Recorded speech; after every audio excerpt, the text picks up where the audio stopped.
Alrighty, folks, and welcome back to the AEL Uni League season for Season 2. We have a very Chadley game for you tonight. It is our upper bracket finals between GIGACHADELAIDE from the Adelaide University and UQ Ultimate Chads from, of course, the University of Queensland. I'm Kadius, joined here on the casting desk by Wombatspew for the second time today. How are we doing?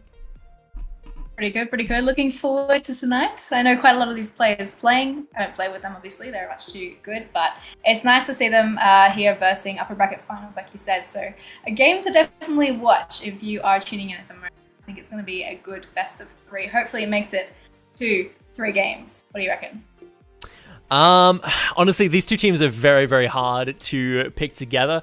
They're also really good friends. Gachi and Reem do have matching icons in the lobby. Reem has taken Gachi's icon and just put his little face over the top of it. So they're definitely close friends, and that always makes for an interesting game. So I'm going to be keen to see exactly who's coming out on top here.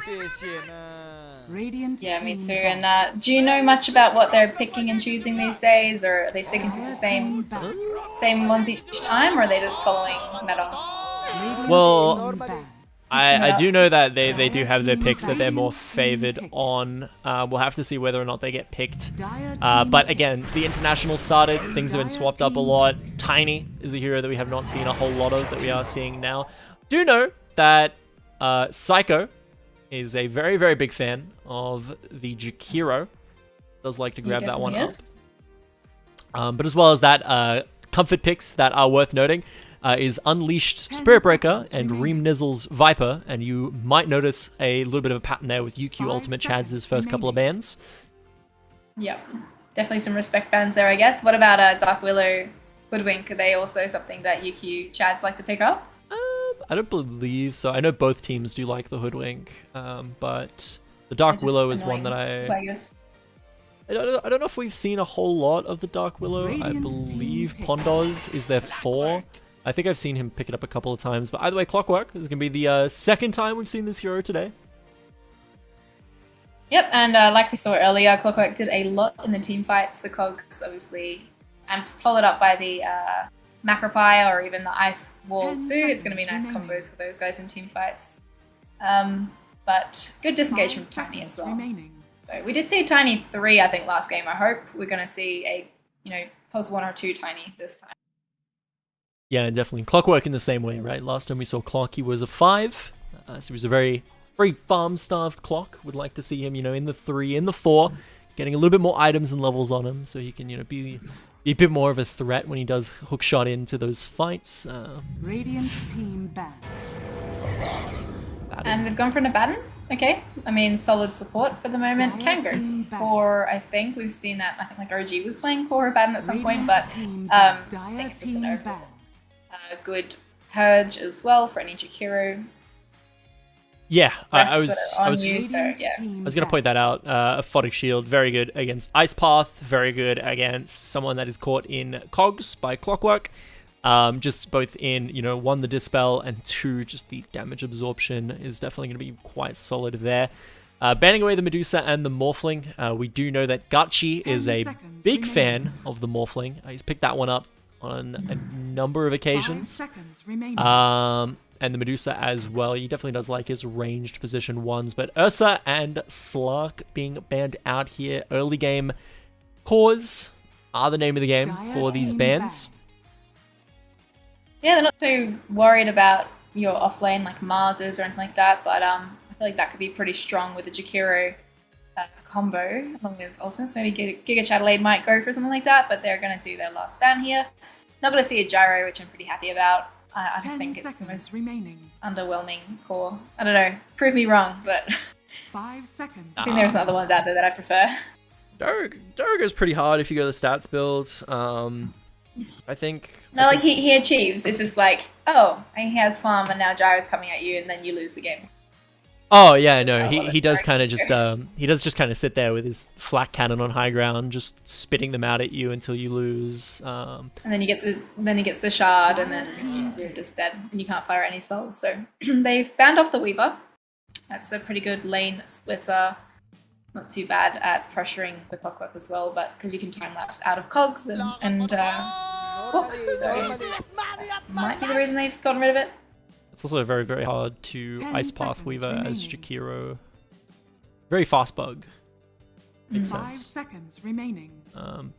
Weaver in general is just very good right now, obviously. Don't need to pick Weaver into anything particular. Pretty much just blind Weaver as a carry into most situations and be fine. But they did decide not to take Weaver, either team here, despite it not being banned out in Phase 1, which is interesting, because normally, you know, Weaver is one of those heroes where if he's not banned out in Phase 1, he's just picked, just because of how strong the Weaver is. But Snapfire getting locked up here, which does show that this is probably going to be a Jakiro 5 and then a Clockwork 3. That does actually show a little bit of their comp. Again, we could see, you know, that not be the case. We could see, like, you know, something crazy like a Clock or a Snap 2, but more than likely this is going to be, you know, our position 3, 4, and 5 present here. UQ Ultimate Chads. They're having a Baton and a Tiny. So, again, due to Tiny's absurd flexibility, that is not saying a whole lot. So we are also in the same boat where we're kind of waiting for this pick 3 to determine where they're looking to head here. But, you know, Tiny and a Baton definitely very solid in terms of their ability to just walk up and front line. Having some sort of a ranged threat would be nice here. Yeah, I feel like if Clock and Snap were against any other lane, except for a Baton, they'd be looking pretty strong and scary. But with that support there, it's like pretty easy matchup. I don't think we've seen too many kills unless someone overextends. They've gone for a Nyx. I was saying this earlier, Nyx is such a good hero, so it's probably a 4 roaming Nyx, would you say? Yeah, you generally want Nyx as a 4. I don't think he's a very good 5, just because you do want the Aghanims at some point. The Aghanims is very good, and you can't really farm it super reliably as a 5, whereas as a 4 you can most games, so normally Nyx is a 4. I don't think core Nyx is all too good. Kind of, you know, mostly, you know, you want to be roaming, playing around Vendetta for information, but Death Prophet makes a good amount of sense, is able to, you know, deal with Clockwork fairly well, able to deal with Cogs. You know, if you are a Clockwork and you end up getting caught in Cogs with Death Prophet when she has her ultimate out, it's probably at your disadvantage in that sort of situation, so... 5 seconds. Yeah, for sure, she's quite tanky. You can just build a Yules as well, and she will... Is she playing off then? And we think that's a Tiny 1? I don't know, Prophet probably is the position 2 here, and then Tiny 1, which means they're probably looking for a 3, I would imagine. Yeah, either a 3 or a 2, depending on where this Death Prophet is looking to go. Probably just waiting to see what GIGACHADELAIDE pick to make that choice for themselves, and look for these next couple of bans. Wraith King, going to be the position 1 here, locked in. We did see the position 1 of GIGACHADELAIDE, Clovis Noobson, have a rather good game on this Wraith King the last time we saw him. Obviously, it's a great pick as well if you're going to have a Nyx try to assassinate you in the jungle or something like that, or interfere with your farm, and then Tiny wants to burst you too. But there's nothing really that Ultimate Chads has to deal with the Wraith King at the moment that's going to bring him down very fast. So, I mean, Nyx Assassin nice pickup. Does have mana burn, which makes Reincarnate a little bit risky, but obviously once you do get the shard, that's fine. You will want the shard at some point, otherwise Nyx Assassin will just mana burn you in fights and make that his sole goal, and you won't be able to res. But, you know, before you are able to get that shard and Nyx Assassin can kind of attack your mana pool, you do want to be careful not dropping too low in mana, because if you get low enough where mana burn is able to drop you below the threshold of Reincarnate, you'll just die. So might be up to the supports then, keep some sentries out and available around the jungle just to stop Nyx getting that lead and the D wards. So punish him when he comes into your space, don't let him take over your space first, which would be ideal. 10 seconds. Are they looking now? So they've banned the Panda. Both teams, they think, are going for a +3 build now. They're assuming Snapfire is mid. Why would they get rid of Panda? Because Reem plays the Panda mid. That's that. He does? Okay. Yeah, that's basically, as stupid as it sounds, that's the reason. He does like his Brewmaster mid for whatever reason. 10 seconds remaining. It's not a bad hero. I'm guessing Wind Ranger as well as a Ream special, perhaps. Annoying to deal with Tiny for sure. Most of these guys are a little bit too slippery. There's not like much right click on the side of UQ at the moment, except for maybe Tiny. So this is a bad end. Does yeah, like but if he's going those support, right clicks with the he's going cursive support, I events. don't think. So no Juggernaut. They're gonna possibly go. 10 Well, seconds Chadelaide's remaining. banned Jugs and PL, so they're expecting this last pick to be a core 5 pick, seconds and then remaining. Tiny moving into the off lane or a DP in the off lane, I guess. Yeah, they're against probably Dire Clock team Snap. pick. Like, this is a good Tiny lane. Yeah, they are just gonna go Void. Yeah, it makes sense. So this is a Tiny 1. Yeah, okay, good. I don't know why they banned position 1s, because this was a good Tiny 1 game, and they already had the DP locked in. This does show that it's probably going to be a DP 3, Void Spirit 2, which is pretty solid. I mean, they have options. remaining. So I don't think Void can 3, whereas Death Prophet can. 5 I think seconds Puck remaining. could not be too bad there. Obviously, got to be careful of the DP silence, but if you can avoid most of these spells, the coil will be nice for Void Spirit.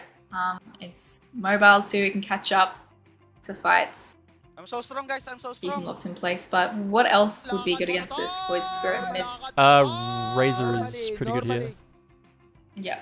Razor, We saw Razor last series too, so I wouldn't be surprised. yeah, Razor 2 is a really, really good matchup into Void Spirit. It also does quite well into Tiny, just because he's a very big, slow, immobile core that you're able to just kind of static link for as long as you want. And take away all of that growth damage that he has. But yeah, mainly you want to do the matchup into Void Spirit. Razor is incredibly good here. I don't know if Reem is able to pilot it. This is definitely going to test his hero pool a little bit, which, you know, we've seen it to be quite large over the course of the season. This will certainly be a bit of a limit tester on that. They do end up going for the Mars mid. This is something we saw Reem pull out on a previous occasion, actually. Could also be Clock. No, it is going to be Reem Nizzle rocking the Mars in the mid. Makes sense, and that is going to be Gachi actually taking the Void Spirit. So this is a Void 1 with Infamous Amos on the Death Prophet 2, and then Pondos on the Tiny 3. Dota 2 is a fun and balanced game. Tiny 3 again. Damn, I wanted to see a call like a pause on Tiny, but that is fine. We will head into the game. I will read out the sponsor notes once we do, just to give credit to those that actually can help this University League go ahead. But I'll start off with Chatime. So Fresh Iced Tea, try the new range today at your local store. Chatime is the fastest growing iced tea franchise in Australia. There are over 120 Chatime tea breweries with a commitment to quality ingredients and mix-ins and a flair for innovative flavor combinations to brew nothing but the very best iced teas. We've got Predator as our second, Conquer New Worlds with Predator Gaming today. Predator are the gaming PC partners of the AEL. So Conquer New Worlds with the Predator Gaming. Predator puts power and precision into your hands, elevates your game experience in every way with the quality and performance thanks to these guys. AOC, the best viewing experience for monitors. AOC is a global leader in monitor display technology. For more than 50 years, AOC has developed and delivered an exceptional viewing experience to millions of loyal customers worldwide. Today, the company offers a wide selection of stylish monitors for home office and gaming, which, like I said, is what we care about. Indomie is our fourth. Feed your game. Try out any new flavors today. Indomie noodles are made from carefully selected ingredients and best quality flour and fresh spices from the natural resources of Indonesia, giving it a unique, delicious taste. As a result of Indomie's success, and their range has expanded to 14 different countries. Rig, what it takes to win. Rig develops headsets delivering superior audio for competitive games and streamers at all levels. Join the Rig team and enhance your gaming experience. Now we have given credit to our sponsors. Let's jump into the game and have a look at what the teams are doing. Looks like thanks a lot. We're going to see a bit of a smoke around from the Dire.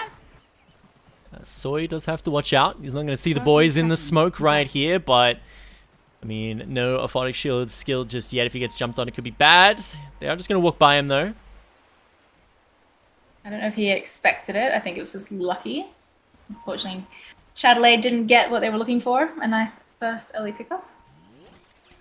This Chatelaide lineup definitely does like to do their cheeky level 1 smokes, so doesn't make no sense to expect it a little bit. The battle begins.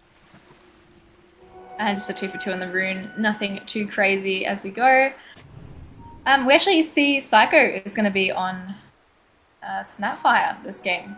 So instead of Jakiro, Snapfire 5, Andros 4 and Jakiro. Yep, Andros is. Do you reckon that's a draft reason or because he wants items? Andros is normally their 4. I just got the players mixed up. Psycho is their 5. Psycho normally, I think he has played a bit of Jakiro 5. He does play a lot of Jakiro, so I don't doubt. Yeah. And then, that's what he was thinking. But I've also seen him play a lot of Lion this season, a hero that he enjoys. But, I mean, it makes sense to want to put the Jakiro into the tiny lane with the Abaddon. Obviously, Dual Breath is very good against melee heroes in general. Kind of sucks to put the Jakiro into the lane that also has a Dispel, because obviously Dual Breath can just get dispelled, which makes it do no damage. But, I mean, you give and you take, but Unleashed. Oh, he had a little bit of damage in return. The shield is very useful, like you said, against the Battery Assault and also the Dual Breath and stuff. So, I think it's just up to Soy to keep his mana up, keep his carries safe, and they shouldn't experience too many losses in terms of life there unless they overextend. I feel like the first death might be top. Maybe Psycho will overextend. A little bit of damage at the moment coming through.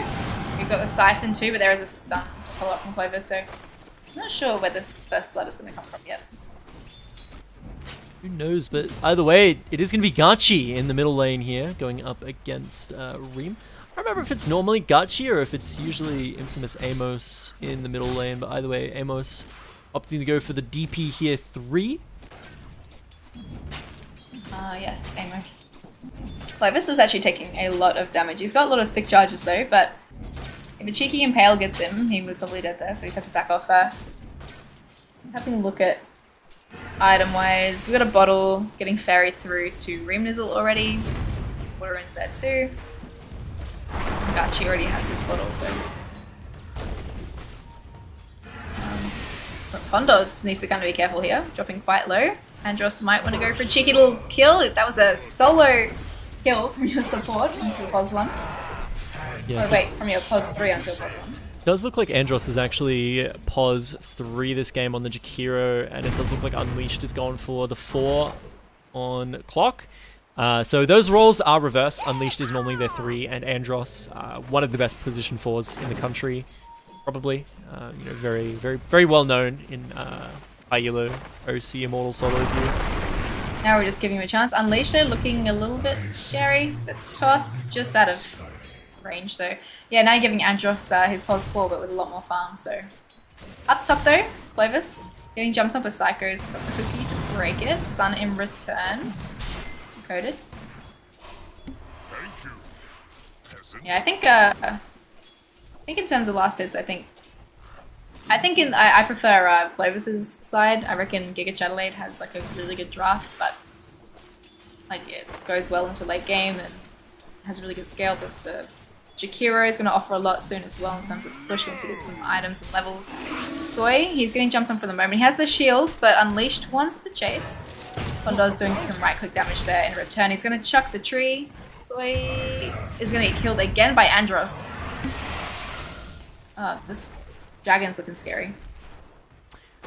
Jakiro definitely does do a lot of damage. They're going to grab that one up quite nicely here. Again, you know, I'm not exactly too sure about how this lane plays out, but I imagine if you're using a Photic Shield intelligently, it probably wouldn't play out terribly, like as long as you are using it to dispel Dual Breath, but it does not look like they're doing that if they're taking those L's. But I mean, at the same time, that was, you know, Battery Assault doing Battery Assault work from Unleashed, but certainly we'll have to wait and see. This mid lane at the moment, very neck and neck in terms of last hits, not really much given. Much lost on either side. Gachi is going to be the one outscaling here on the Void Spirit. Does scale into the mid and late game a little bit better than Mars does, but I mean, Mars offering that incredible utility in team fights. Arena of Blood in combination with the Mortimer's Kisses and the Macropyre is going to do quite a lot of work. Just checking top then, Psycho's been forced back to base by the looks of it. Very close to dying. Clovis has to be careful too. He's only got two stick charges, and his gloves coming out. So bottom though, Pondos, bit of trouble. Chucks the toss back into Andros, but Andros still has the right click damage shield to defend for the moment. All they have to do is just keep killing him though, keep clicking him, and he should fall down. Turns the attention onto Soy. What are we on? 3 kills for Andros right now.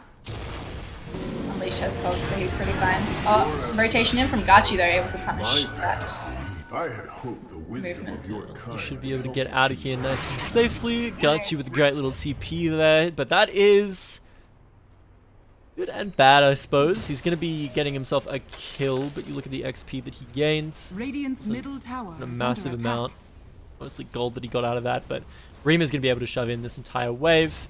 And now it's going to be his turn to look to try and get something done. He's going to go... that stack. Yeah, he's got a nice stack as well up on that high ground. Might be able to get this one. Looks like he does. What a pro. Yeah, really good. Looking top though, Impale connects onto Psycho. Clovis tries to break it. Psycho's going to slow him down. Infamous Andros might actually fall there. Good aggression from Wraith King. Clovis is not a player that you want to give a lead to on this Wraith King. He absolutely 1v9 the last game that he picked this into. Oh, he's just chewing through critted. You're exactly right. Got you though, rotation there, and the Remnant does connect too. Clovis falling quite low, that should pop him. Got unleashed, he's headed mid now. The team that we last saw him pick this into was not nearly as high of a prevalence team. What side ball? We've got an Arena of Blood. Pondo's falling too. Nice rotation from Rim. Level 7 now. He's got... what? He's going for his phase boots first up. Probably a Blink Dagger after that as well. Something to deal with Amos, I dare say. Kill the Death Prophet before she can cast any spells.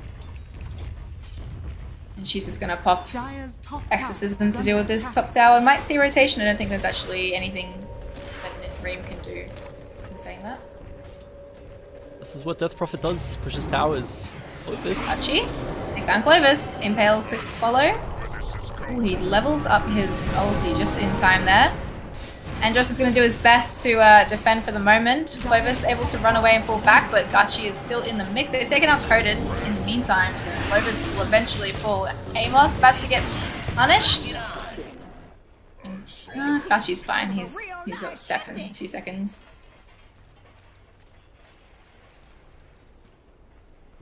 Andros, he's going for Witchblade straight up. Yep, pretty standard for Jakira core. Grabbing yourself the Witchblade. Probably also wants the Aghanim Shard at some point. Give you that Frost Breath. Makes you very, very annoying to deal with. Get back and... yeah, particularly good against Tiny. Mini stun people for max health. Definitely good against Tiny. Interesting though that they are bringing him topside, because the stack, big stack down in the bot side hard camp in the triangle is likely Jakiro's. I can't really imagine anybody else that's able to clear this on their team, aside from Mars, but Mars maybe wouldn't want it. You know, he's not exactly the most like farm reliant of heroes in terms of needing items. I'd say like Jakiro is definitely gonna want that one probably, but you know, putting him topside means that he can't take it. Might see Reem come in and look for it here now. Yeah, he's gonna go for it. You say he doesn't want it, he definitely wants it, but he might be a team player and give it to his Jakiro. He's pinging it, so I think it will be up to Andros to take that one. Bottom though, they have found out Clovis. He's got no reincarnation. He's gonna get tossed to the heavens. Well, they're just going to be melting down this big stack. It is going to go over to Andros, like we said. Like you said, I'll give you the credit for that one. I feel like Clovis is probably a little bit extended there, but they don't really have that vision in the Radiant jungle. They don't really know. Kind of like scary to farm that bottom lane. So Breamers goes down there. We've got the 2 supports heading off mid to defend with Andros and try and bring a bit of attention to those lanes. Who wants cookies? Someone's pinging Tiny.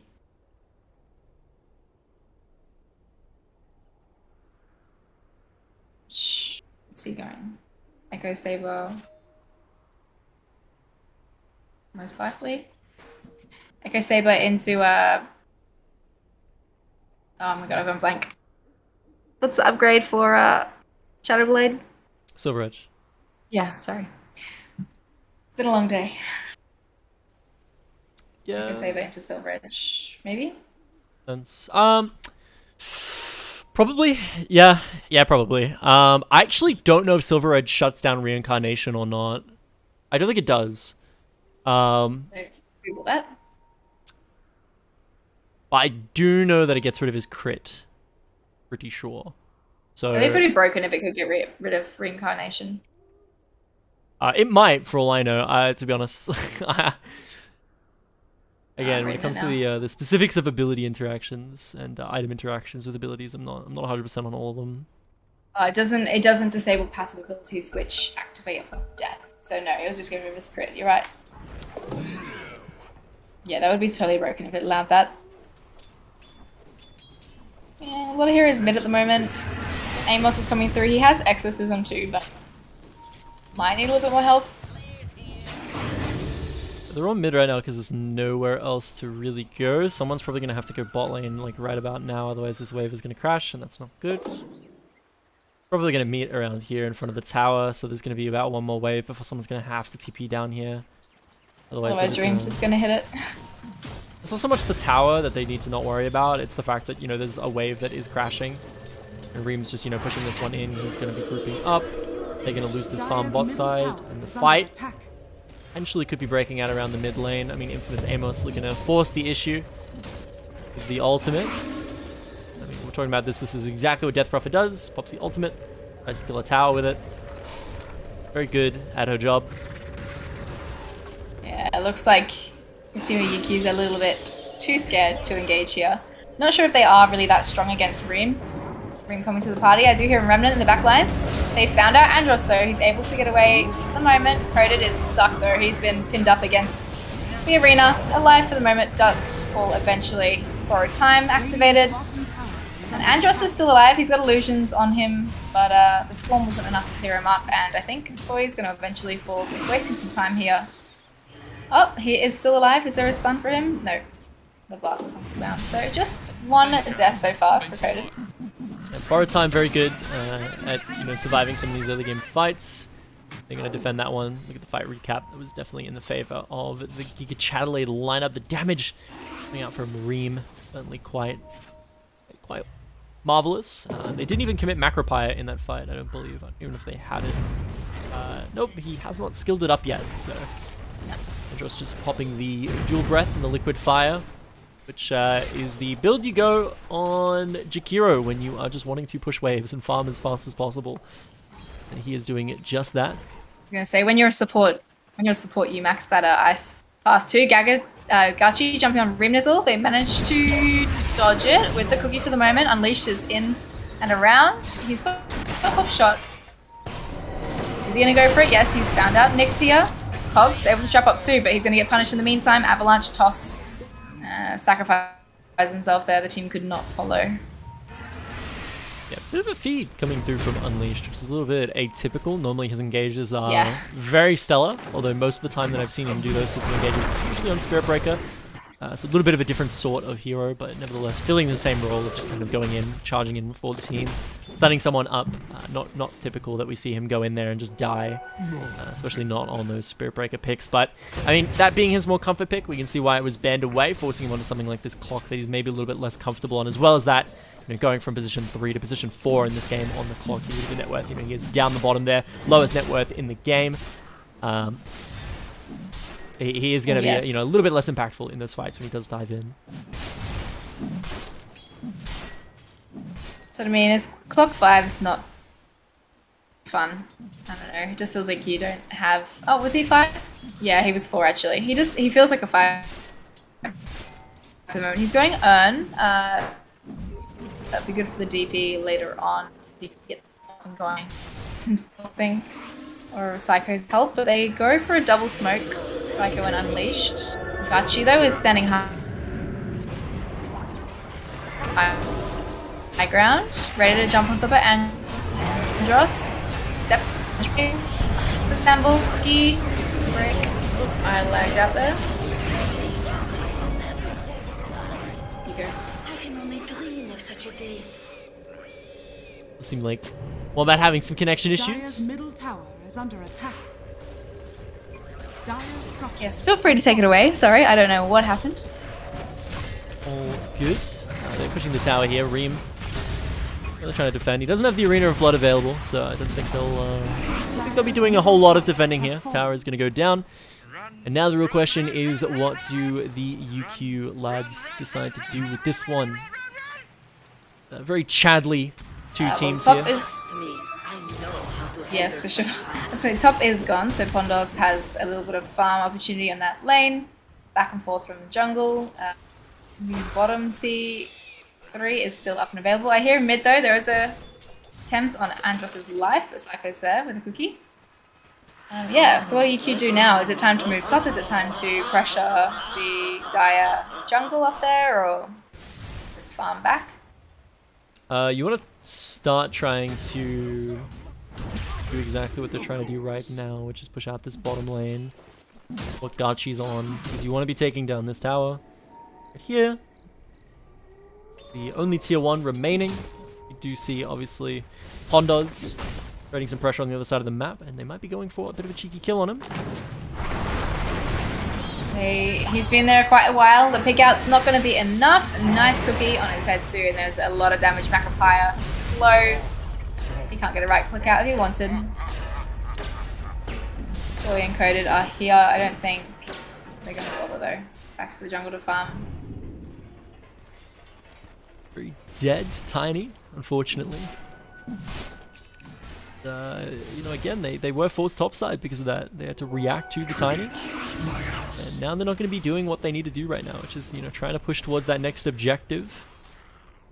I think, you know, leaving Pondos, their own devices on the position 1 Tiny here to farm up while having the rest of the team try and push the bot side is worth doing, because right now they're all grouped up around mid, and you have to wonder, you know, what exactly are you trying to do mid, because you can't be taking this tier 2. It does make sense if they're trying to force them back and then look to rotate into the triangle. Get themselves some vision here. It's going to make taking that bot lane, hard lane tower, a little bit easier for the Radiant. Oh. Right, you got the DD. Amos wants to start a fight on this. Nice arena to disengage, but I think Amos might just fall here. Kisses doing quite a lot of damage, but the shield is there to protect it for the moment. Siphon keeping her alive as well. Unleashed is trapped in rock and a hard place, and Gachi's found 2 on the back lines. He's going to go for Andros. Nope, stun there. Nice path to disengage, but it looks like Reincarnate is available for Clovis. They'll take his first life. Coded. Oh, the taunt got interrupted with Psycho. Alright, Amos falling quite low. They've lost Coded in the meantime. And unfortunately, Soy could have survived that one. Gachi jumps forward though. Bit of damage onto Clovis. This is a great kill for them. Pos 1. If they can get those 2 Remizzle, that's a big kill, even bigger. 3 kill streak on him, 380 gold over to Amos. Who survived that whole thing. Yeah, such a weird fight to witness in general. It was nearly bad. Like, if they had died there, that would have been awful. Again, it was sort of a fight for no reason. They weren't fighting for any objective in particular. They were just sort of fighting, you know, for the sake of fighting, as we mentioned. They definitely could have just come in here, de-warded this triangle, and then looked to try and set up for this bot lane tower, which again, you know, only tier 1 left on the map. Taking it does open up the enemy triangle quite a bit. Disables them from, you know, farming the Ancients with this Jakiro, who is just looking to farm up right now, get those items going. Nice impale as well. Grenade. I hear something else happening. Oh, Gachi. Pops up Psycho as well, but he's going to get punished for it. Into the side. Again, though, Soy's there with a save. No step available, but it does happen. Remnant. Survived the time. Avalanche followed up with the impale. Gachi's still alive at the moment. Jumps forward onto Unleashed. I'm going to get a kill to him. A little bit of damage. Radiant structures are fortified. Ahead. Reem's got Blink. He's going to Radiant are scanning. but they are chasing him. Dire's top tower is under attack. Hope they know exactly where he is as well. I shall reconsider. Reem's going to be running for his life here. Try and get out, but one thing to note, you know, obviously while this is all going on, Clovis Noobson is just generating, you know, that GPM down in the bot side, pushing out these waves, getting these getting that net worth going. If you look at the net worth graph, he is very high, almost up there with the Death Prophet, who is, taking a look at the scoreboard, having a much better game than he is. 3 and 4 in this Wraith King, and you're almost out net worthing the 5 and 2 DPS just because he's, he's in the right place at the right time on this map, and his team aren't exactly giving up too much, but that could be a detriment to them if, he is able to come on maybe a little bit too late going for this Radiance. He is only about 1,000 gold away from it, but once he does get it online, obviously we have seen this Clovis Wraith King absolutely explode in impact once that Radiance does come online. It seems like, the UQ lads, they want to really just focus. Freeze Unleashed, shot forward, pushed back, coded towards Amos. I think Unleashed might die here though for that. There is a silence though onto Reem. He's slowly falling and he's going to get popped by Gachi as well. Dig out. Snapfire, Psycho, back to high ground. They should be able to Exorcism right now and take this T2 tower. Dire's top tower is under attack. She's got Aether, she's going to be going off Serene, I'm sure, next. And Amos is going to get a lot harder to kill as we go on. It's going to get much harder. I think GIGACHADELAIDE to come back. Dire's top tower has fallen. The Clover's still just but farming like you up. said, the Raiders might help. Yeah, I mean, that's the thing with Wraith King. I kind of don't like the Armlet here. Armlet usually would imply that you're trying to be fighting early. We haven't really seen Clovis fight since he's gotten the Armlet online. He's basically just been using it to farm for that Radiance. But, if you're Wraith King, you don't need the Armlet to farm. It's a fighting item. You can probably just take, the gold that you would put into that Armlet and just use it to just get a faster Radiance. And then, build other items after that. So I don't really know why he's gone for that here. I guess he was pretty active in his lane. And if, the game kept sitting in that laning phase that he was in, that would have been, definitely very good. But they ended up rotating him down to the bot side quite early. Put the Jakiro in the safe lane, as we saw. And then, obviously once he did get that Armlet finished, he just wasn't really doing much with it. So he would have his Radiance by now if he didn't go for the Armlet route, whether or not that delay in his, big item spike is going to punish the GIGACHADELAIDE lineup. We'll have to wait and see. Right now, it does seem to be a bit of the punishment. We're seeing 15 kills to 12. What's the net worth difference? Let's do that. 2K. Yeah, I think I'm liking what Amos is looking at right now. So I feel like it's going to be on Krob's head to carry. Gachi's obviously making a lot of space for the team too, but it's all kind of down to this Wraith King in the end if he gets challenged or not. Radius will be arriving on. It's on. Send it off as well so they don't detect the smoke. You might run into Soy here. Better than running into Pondos at least. Borrow time for the moment. Gonna allow his team to catch up. Gachi is in. Remnant. Clock. Pondos gets that kill there as well. They found Clovis too. He's got Radiance. He might be able to do a little bit of his chance here. But out comes the Exorcism as well. Unfortunately, he's gonna go down for the first life over. Reem Nizzle on the backlines gets cleaned up by 3. They're going to turn their attention to Clovis. The Kisses, though, doing a lot of damage for the moment. Coda goes down. Pondod has Shadow Blade there. That's a new item I hadn't seen yet. Yeah, problem with UQ that I'm seeing is they're just sort of fighting. Thanks a lot. For no reason. Thanks a lot. Yeah, I mean, I think in that instance, you see 4 or 5 man gank onto your support. Dire's middle tower is under attack.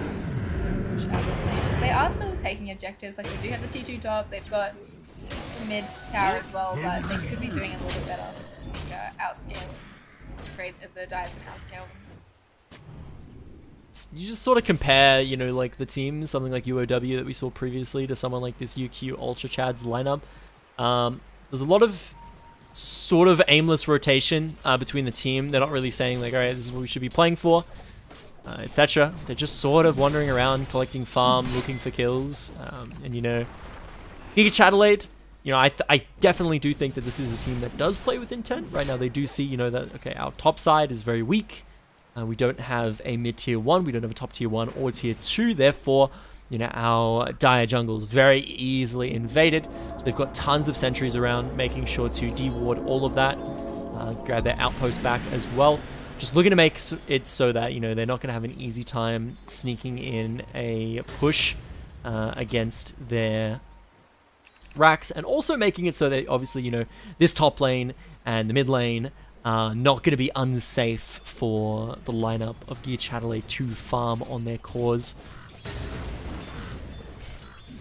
Did try to go for a little gank, but the nice dire ward here, enemy jungle, scattered it out. So Radiant's middle tower is under attack. At that moment, little deep ward in response there. Should be decent. I feel like you should expect Dakota to have gone that way. But Amos is going to now push that T3 tower. We might see a rotation for it, but he could exorcism up soon if there is going to be a fight. He's got it available. Radiant's top tower is under Clovis attack. is Dire's bottom tower Clovis is sitting nice and happy on that Radiance right now. Structures are fortified. Why is it off? Where is it? Question, why is it off? Radiant's top tower has fallen. Reem? He's got Blink, but he's been used up as well. Pondos to see if he can follow up too. Silenced, broken. There is the Silver Edge straight away. Mid though, a little bit of a Dire's bottom tower pushing has that mid fallen. tower. Get up hook shot though. Very nice follow up. Unleashed though again. Looks to be killing himself. Coded, caught in the box. He will fall. And so will Andros. That's so much damage from Gachi right now. But dissimulate. Radiant's middle tower Exorcism just flipped. Slack for Clovis, but nice blink out there, and they get another kill onto Psycho too. So Exorcism very scary. Level 17. Yeah, Amos is definitely very huge right now, but the big difference maker there was, you know, Clovis, highest net worth on the team, basically tied for highest net worth in the game. Wasn't present at the fight, and therefore, you know, that's going to be a very, very bad situation for GIGACHADELAIDE to find themselves in. He does have his Blink Dagger available now, though, which is going to make accessing things like the Death Prophet in the backline a little bit easier. Oh no, Reem. Random has to pop the KB, chucks up the arena as well. Finds Gachi, gets him on the sidelines. Anish comes in with a little bit of damage in the cogs, but he's going to slowly fall too. Really need a little bit more to hold Gachi down at this point, but at least Reem's fine. BKB reveal.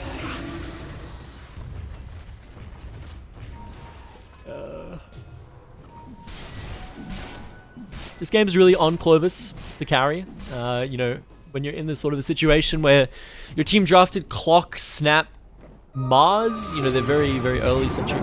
Gachi. He found another one. Yes, he has indeed. A little bit of stun. He's been cornered, but he might be able to get out for the moment. No, he's got nothing. Yes, he has to simulate down to his bottom lines, but one or two more right clicks. Or how is he still alive? Reem is dead, but Gachi is not. And the Remnant, of course it does. Push onto Andros. Falls to Psycho. Has 3 down on the side of GIGACHADELAIDE, and Clovis has run away almost lost his life there too. So. What's Amos's sort of power spike? Is it usually like level 17-ish? He's got bots, he's got so much Kyra and Sanj as well. Level 15 tower. Is this his peak now, or does he just get stronger? I mean, Prophet's always good. I think Prophet gets less useful when there's no towers around. Obviously, Prophet is a pushing hero at the end of the day. Kind of what Prophet's best at.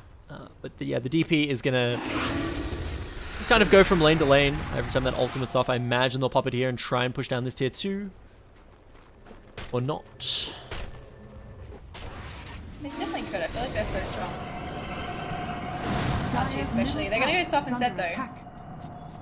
He's gone for the Siphon on Clovis and forced him away from lane. But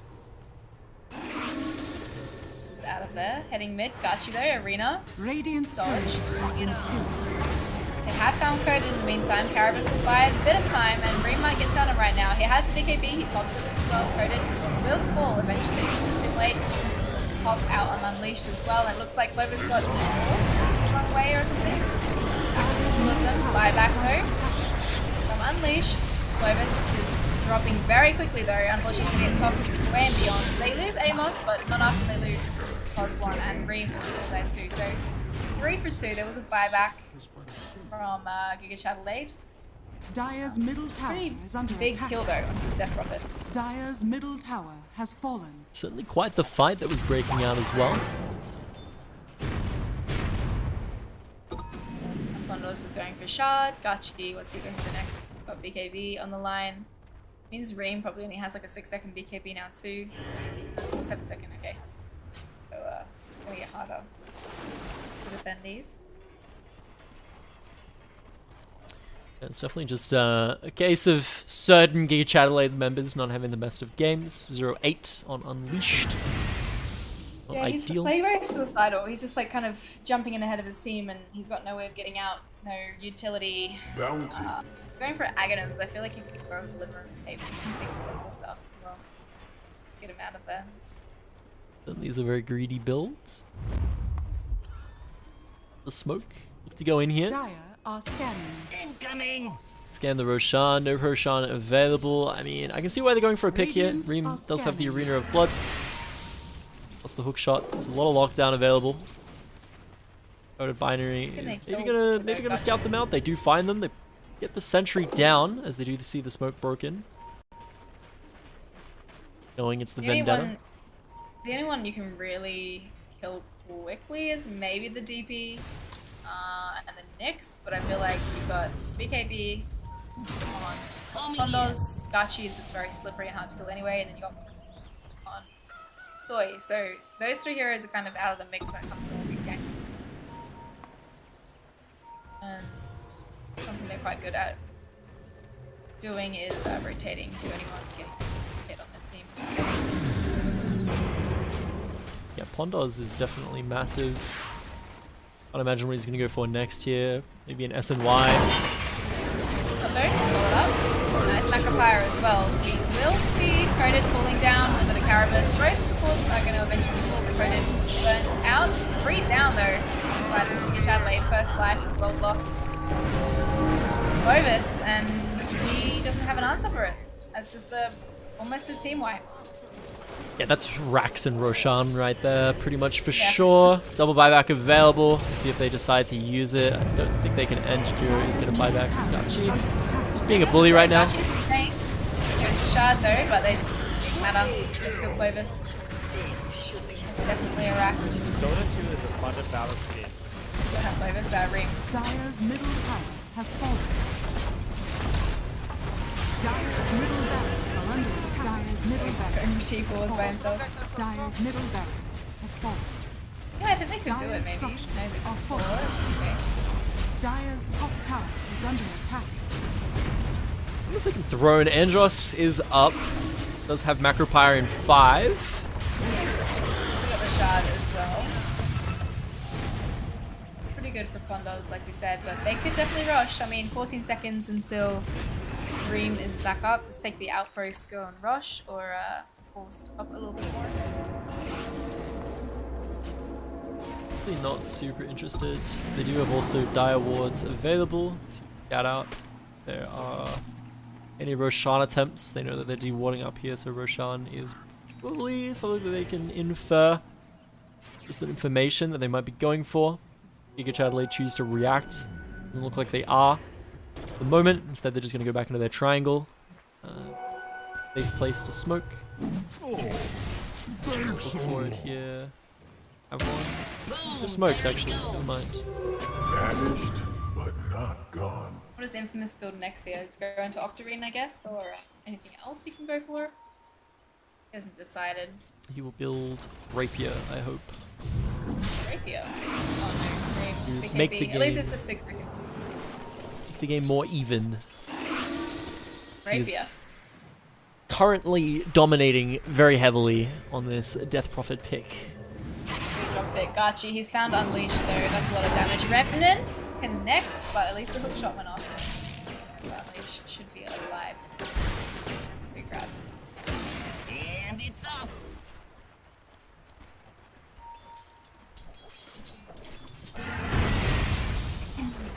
Are they gonna go for a high ground thing? Can they go Roche? Roche is kind of scary when you've got Reemnizzle, but 19k ahead in net worth. I think they can just go uncontested if they wanted. Yeah, I mean, target bans seem to be the name of the game against GIGACHADELAIDE. This is the first time, we've really seen, the Viper, the Spirit Breaker, all get attacked, as well as, the comfort position ones for Clovis. He was forced onto the Wraith King again. Last time he was forced onto the Wraith King, he had an incredible couple of games, but this time does not look like he's playing against a team that's going to allow that to slide quite as easily. He's going to be going for the AC next, which I can see being alright. He doesn't exactly have a lot of physical damage to work with on his team, where AC would be incredibly useful. Battery Assault being magic damage, obviously, and then Snapfire and Jakira outputting mostly magic damage in fights. It's good for Mars, I suppose. Spear of Mars is not. I thought Gachi is mostly killing him. Is there not something else he could go for that would protect against Gachi? I don't know, I think he just really needs to be able to get onto Amos and kill Amos here. That's kind of the aim of the game.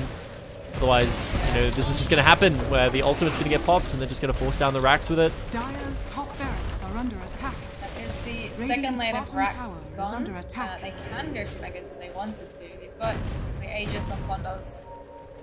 He's still got his BKB available too. I don't know, Gachi's going to pop to the backline. Scream, forced. BKB, he's going to want to fight now. He has Blitz to jump forward. Rina might get popped. Yes, it does indeed unleash. Unfortunately, she's going to die again. Too much damage though. BKB on Clovis. Can't really chase Gachi. He's going to turn onto Clovis himself and pick up some damage. Amos. Just be careful. Nice impale. Mana burn there as well. Gachi pops forward, finds 2 as well. Reap, no BKB, he's going to full Psycho as well, which is drop very soon. Gachi's damage, double kill. And Amos, that's going to be a GG. GG is called. Game 1 doing the way of UQ Ultimate Chads. I'm going to say, what a game to start off our Chad game, our Chad match between the two teams. Who's the most chatty? MVP. Yeah, truly, this is a match to decide, who is the bigger Chad. And right now, it's looking like UQ Ultimate Chads, certainly. Yeah, I would definitely say Gachi had a lot to do with that game. He was very aggressive, able to jump some backlines. Unfortunately, Unleashed a little bit of a greedy build. So he went 0-10. I think a full staff or something to have a little bit of magic resistance would have been nice. But overall, UQ definitely showing up. That is the first game. It is a best of 3 though, so we will see a possibility for GIGACHADELAIDE to come along. Hopefully. Yeah, certainly. Well, if GIGACHADELAIDE will make the comeback, or, standing on the precipice, 1 game away from UQ Ultimate Chads, knocking them down into the losers bracket. We'll have to wait and see who exactly is going to be making their way to the grand finals tonight, right here on the Australian Esports League for Season 2. Make sure you stay tuned as we hop into our next couple of matches. We're going to have a quick little break. Don't go anywhere.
And welcome back to the Australian Esports League for Dota 2 Season 2. We're back with our big Chad match between UQ Ultimate Chads and GIGACHADELAIDE. We had a bit of a game one.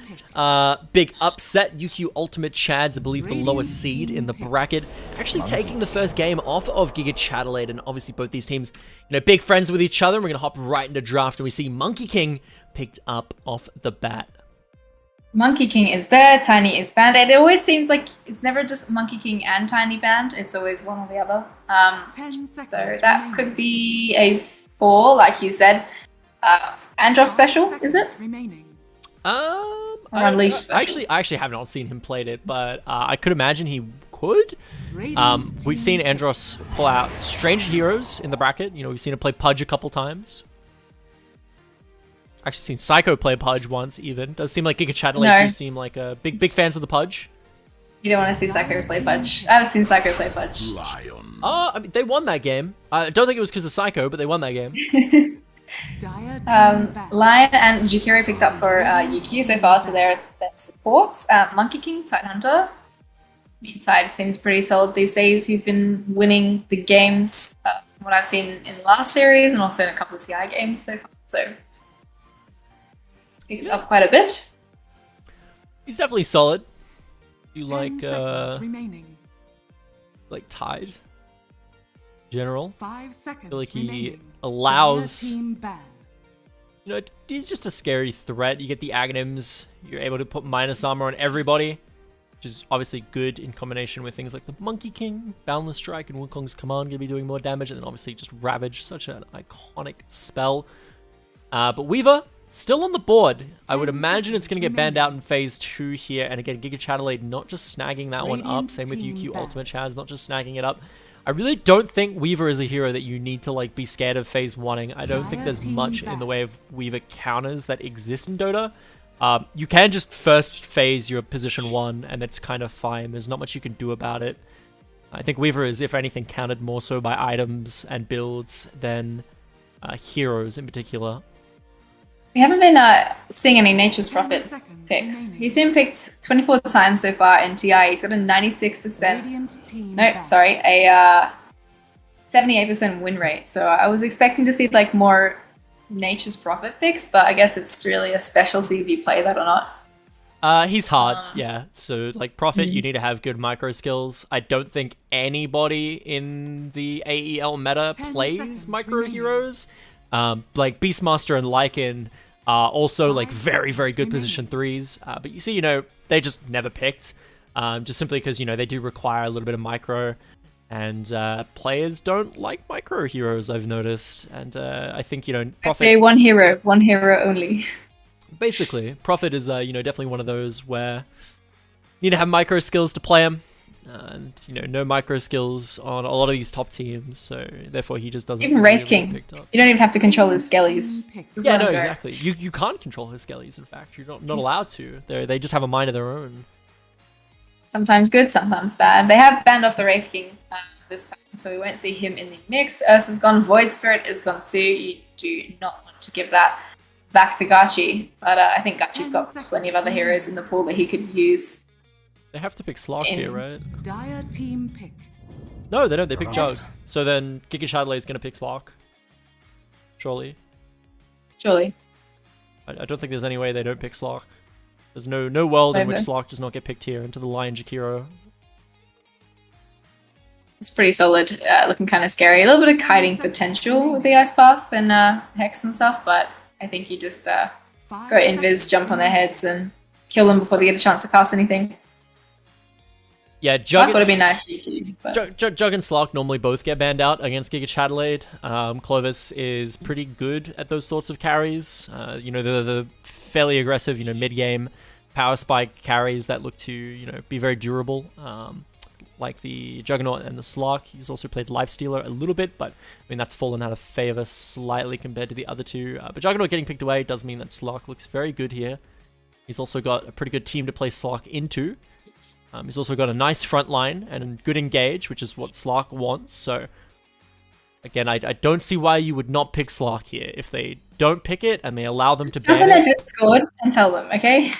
I'll hold the fort for you. Go tell them. Honestly, it's tempting, but I mean, if they don't pick it here and they allow you know, UQ to ban it in the next phase before they try and like last pick it or something, then that's gonna be interesting. If they pick any other position 1, what other position 1 would be good? Lifestealer is decent, but at that point, like, you're just playing a worse Slark, I feel, especially when you already have Tidehunter. You know, you don't want to like overly stack on strength, otherwise, you know, you risk getting blindsided by an Undying position 3, and that's not going to be fun if you're trying to play. Ricky's not too bad. I thought in this instance you can jump on the back line and dodge quite a bit of spells plus the smoke screen.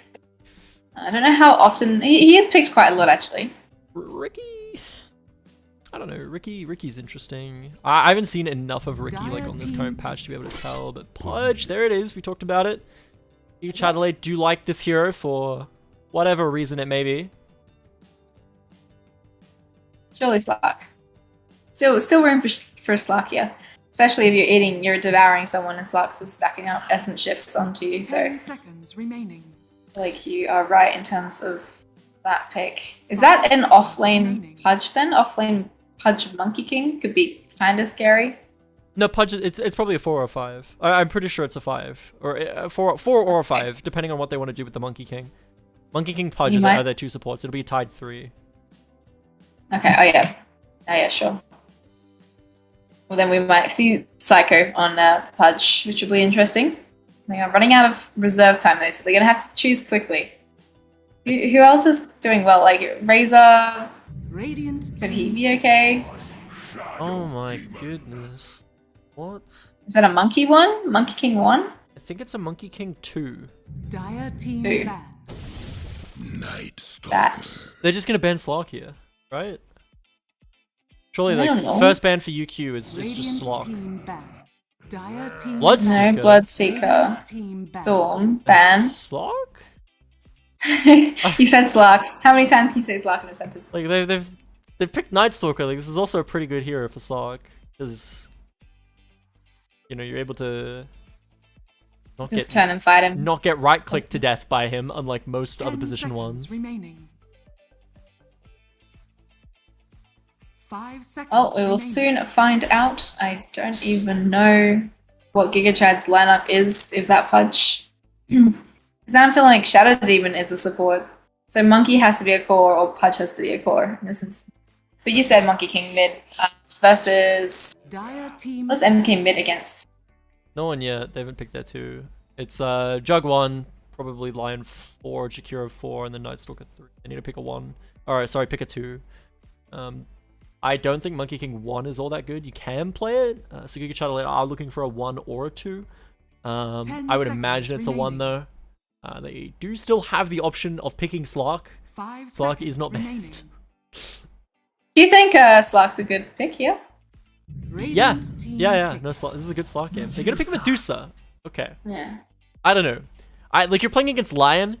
Slark is one of the only position 1s in the game that can, like, safely walk up to a wave when Lion has Blink Dagger, because you can Dark Pact the Hex when he blinks and insta-hexes you. If you walk up to the wave with Dark Pact, that's not going to happen. And then, you know, Dark Pact pops, you just walk away. 5 seconds remaining. And then, you know, it's also good against Jakiro, because you can break Ice Path.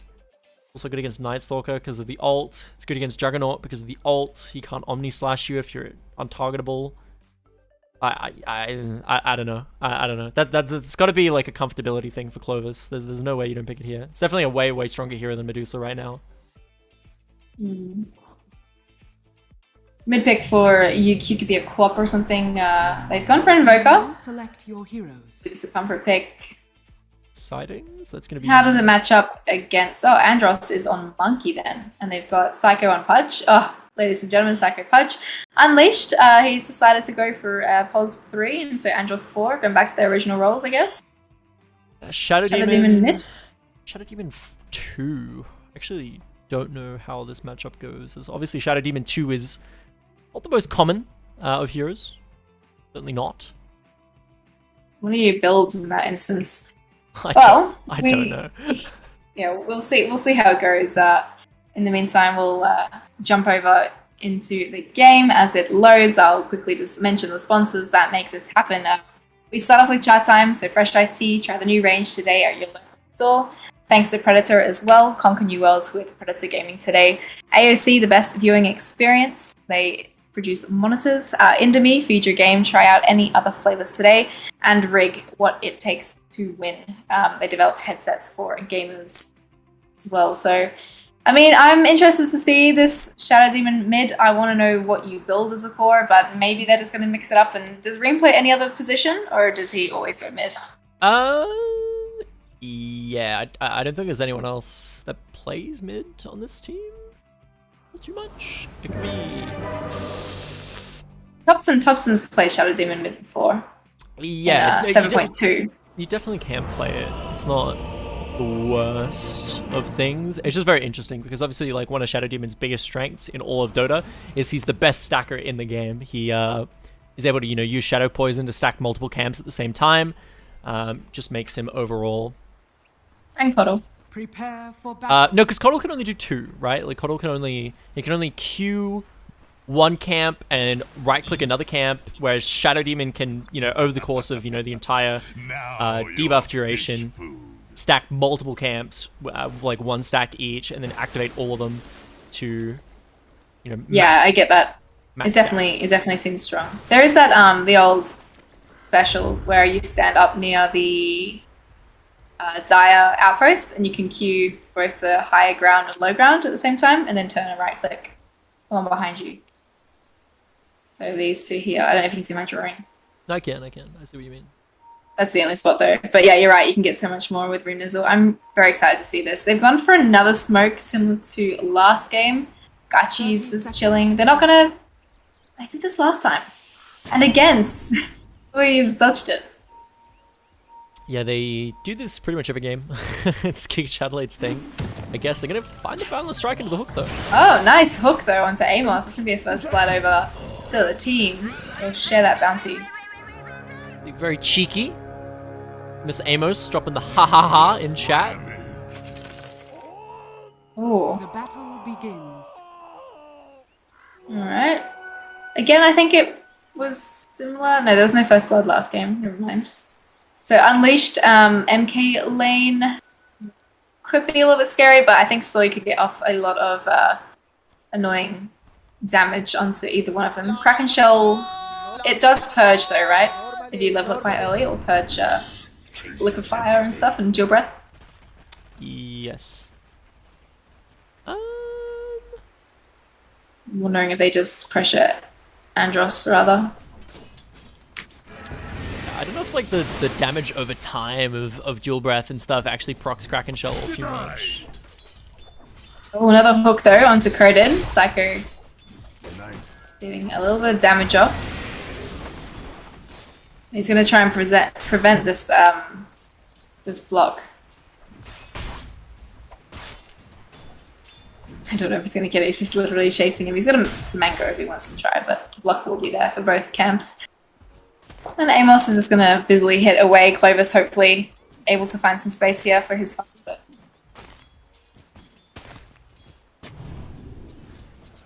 I'm interested to see. So Reem's going what? Nulls and Bottle? Yep, he is going to look for a bottle early. I imagine that Null will get turned into a talisman at some point. Probably after he gets his bottle. Even try to get them at the same time off Courier. We'll wait and see, but the wave clear from Shadow Demon early is definitely going to be superior to Invoker, but Invoker here, in Gauchi's case, is going to be the scaling threat. Actually opting to skip bottle here, which is interesting. He's just going to be going straight into the talisman, look for the urn. Based on that, the fact that he is going for an urn first is going to infer that he's going for the Quaswex build that he is going for here. We're going to melt people down with the Cold Snap and Urn combo. Very annoying to deal with. Good against the Pudge, good against the Tide as well for the moment, and definitely Medusa. I feel like we might see something happening top here. Psycho has hook ready to go, but they're going to turn onto Clovis. Bit of damage, bit of harass. I'm sure. Nice hook there. That did so much damage actually. And then bottom lane, they kill off Soy. Look at that position up top. Pondos is in a bit of trouble. Andros does have the Jingu available. Oh, he's trying to juke through the trees. There's no gush for the moment. There's just not enough mana on Unleashed for now, but so he's straight in with some damage in return. Also got a nice stack happening. He could get a pull soon, but Dross has pulled that lane in his absence. Mid lane though, Gachi tried to go on Reem, but of course he's got disruption and he's got some friends to help him get last hits as well. Yeah, disruption is really good in this matchup. I think this is kind of why they've taken the Shadow Demon in the mid, like why they gave this one to Reem. You get cold snapped, you just disruption yourself, and then suddenly Invoker can't do anything to you. Makes a lot of sense why this matchup was kind of picked by the GIGACHADELAIDE lineup, but I don't know, we'll have to wait and see exactly. But either way, Andros is farming up on this Monkey King. His Orb of Corruption, or Corrosion should I say, on the way. On the courier, start being very belligerent. Is Jakiro in terms of him pulling, stacking. Yep. Reem gets a few stacks. Unfortunately, one of the creeps decided not to leave his camp. I hate that. Sometimes those creeps don't do what they're meant to. For no reason. Just don't feel like it. Not their day. Oh, that courier is very close to dying though. It's just manipulating the map very well right now. Psycho getting those pulls up in the top side. But Binary's actually trying to contest this, which I don't think is very intelligent. You have a Pudge that's a level up on you. He does have Rot to just chase you down. You're very immobile, very squishy. I think he'll try and deny himself to the neutrals here. I don't know why you even tried to do that in the first place. No, it's very hard. Those creeps don't hit very hard, and Psycho's just going to stand there waiting for the last hit. Doing pretty well. I shouldn't have bashed his Fudge Soy though in the bottom lane. Gush is going to throw a bit of damage. Has Stick, it's not going to be enough though. Right click by Unleash. And at the same time we lost Amos on the top lane. Is that another hook? It was another hook. Yeah, he tried to fight them 1v2. Interesting. If you did math class, you'll know that 2 is a bigger number than 1. So it's probably not the best fight to try and take, but Amos not letting that stop him, but we have TPs coming in on the bot side here. Yeah. Pondos. They're just hanging out under tower.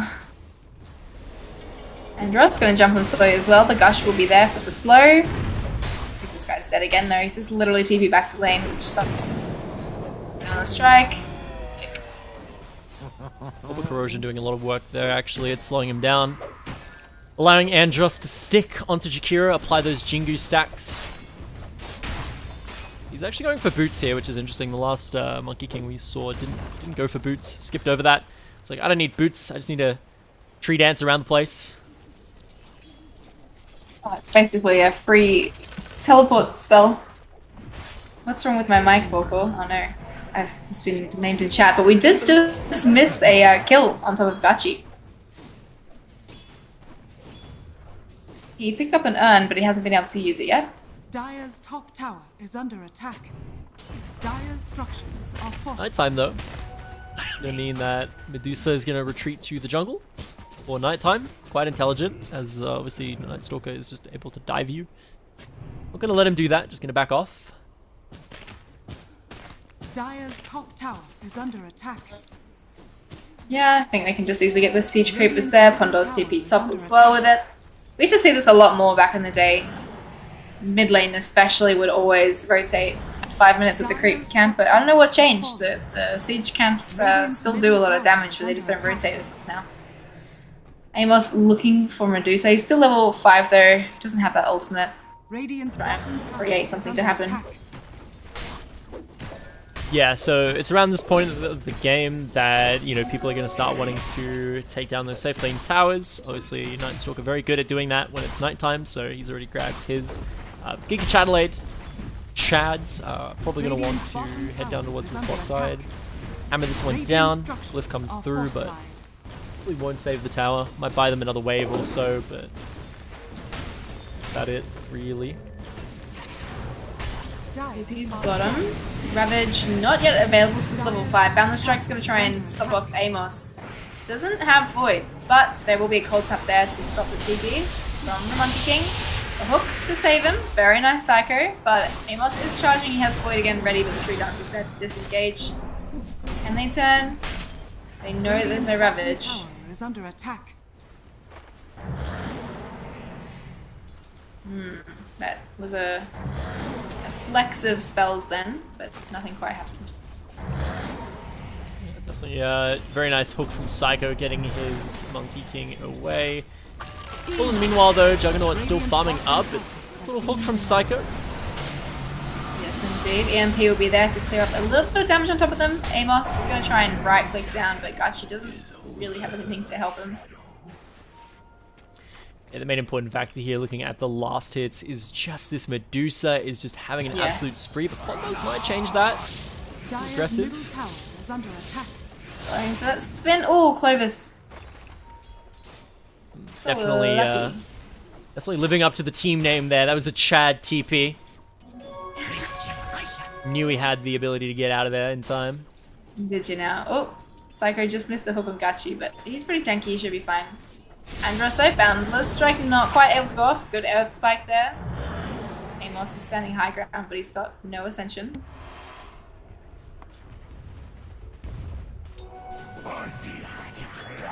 And more stacks for Rimnizzle to clear at the moment. He is, what is he going for? Oh, that's not fun. Stick. But he's got double null, he's got boots, bottle. And we might see him go like an axe or something soon.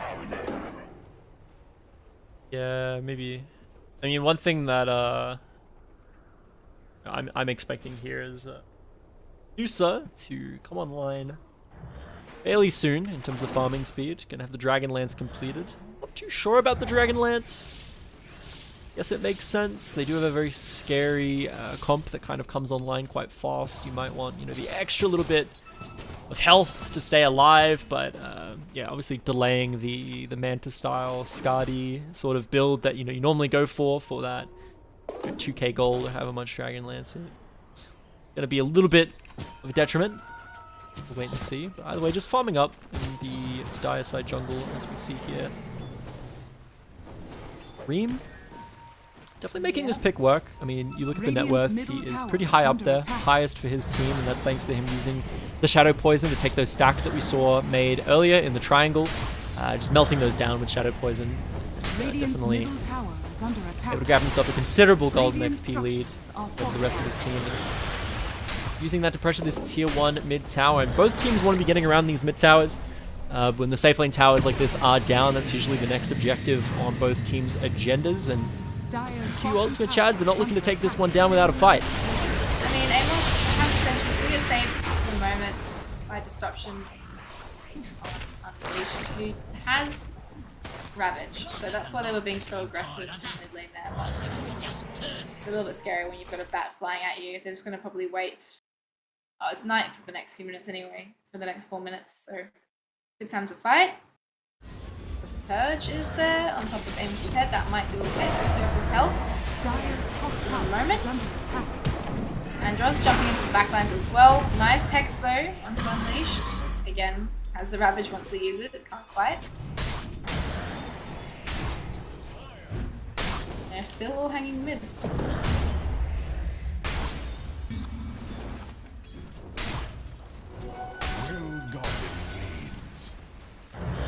Radiant's middle tower is under attack. Yeah, they're just gonna again continue to wail away at this top lane. These Juggernaut is push it in. See Monkey King doing the same thing for the bottom side, kind of keeping that vertical equilibrium, and both teams, vying to push down this mid tower. Sort of a game of push and pull at the moment. Obviously, the net worth being in the favor. GIGACHADELAIDE, we see they are going to be the ones having a slight advantage there. And both, sorry, carry on. I was gonna say, and as with any game with a Medusa in it, having an early lead is definitely very good, because Medusa is you know, up there with Spectre as, you know, being some of the best On late those? game level 25 carries in the game. They're just doing quite a lot. Gonna go for the spin, but I mean the bite is there, so it's the hook.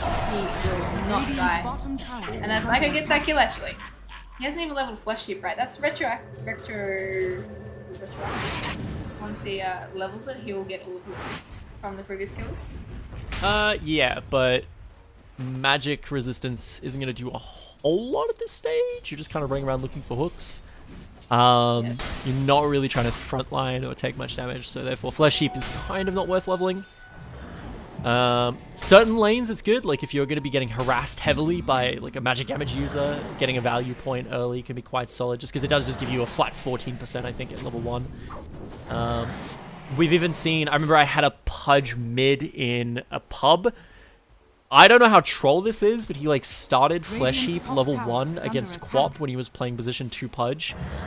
Like I can see why, like just grabbing the 14% magic damage, but I mean, I don't know how good it is. Looks like Coded Binary is in a bit of trouble here too. He's got a few poison stacks on his head, and he's gonna get hooked, but Unleash gets the kill there. Yeah, no, I think the fact that he just leveled Flesh Heap then, but Meat Hook's maxed. Rot also have his level 10. Well, that guy's playing super well here.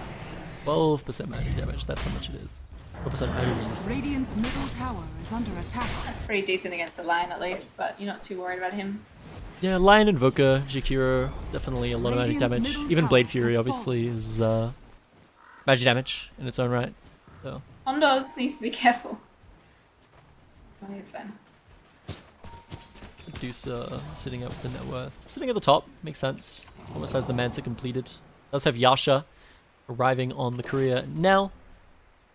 Going to be looking to build towards that Mansa very shortly. Just kind of running around the dire jungle. Clearing camps, clearing the waves every time they get shoved in here by the Radiant.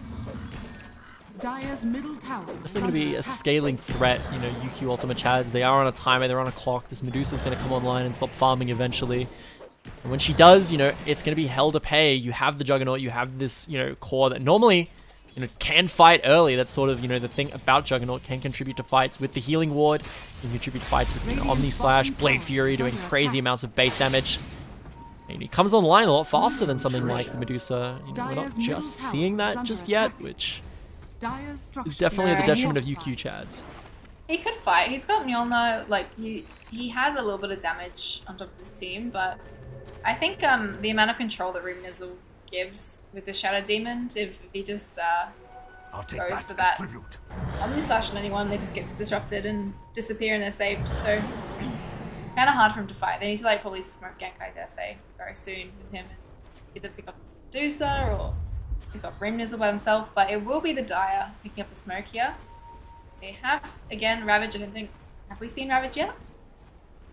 I can't recall, actually. I don't think they have, but they're going to be looking for... Oh, he's going to get picked up possibly as well. There is the bite too. Kondo's coming in right now. The Ravage is going to clip onto him, but he is fine for now, so they've only lost Amos there. Pretty big ulti committed for it. And there's a haste now on Rumnizzle, who's going to be heading top by the looks of it. Nope, never mind. Actually smells it out. TP's away. TP's to bot lane.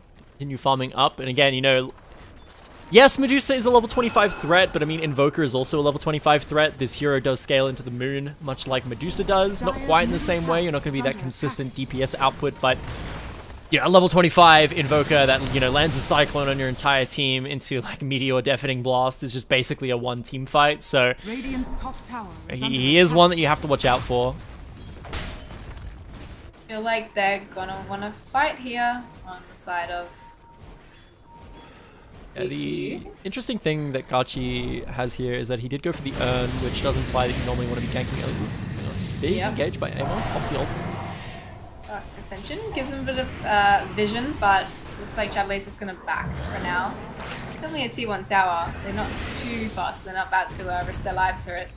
So just wait out the nighttime. Yeah, again, this is just a classic case of, you know, players not quite using items in the way that normally they would be used. Like Earn on Invoker implies that, you're going to be ghost walking around, looking for Cold Snap picks with the Earn to lock people up and stun them.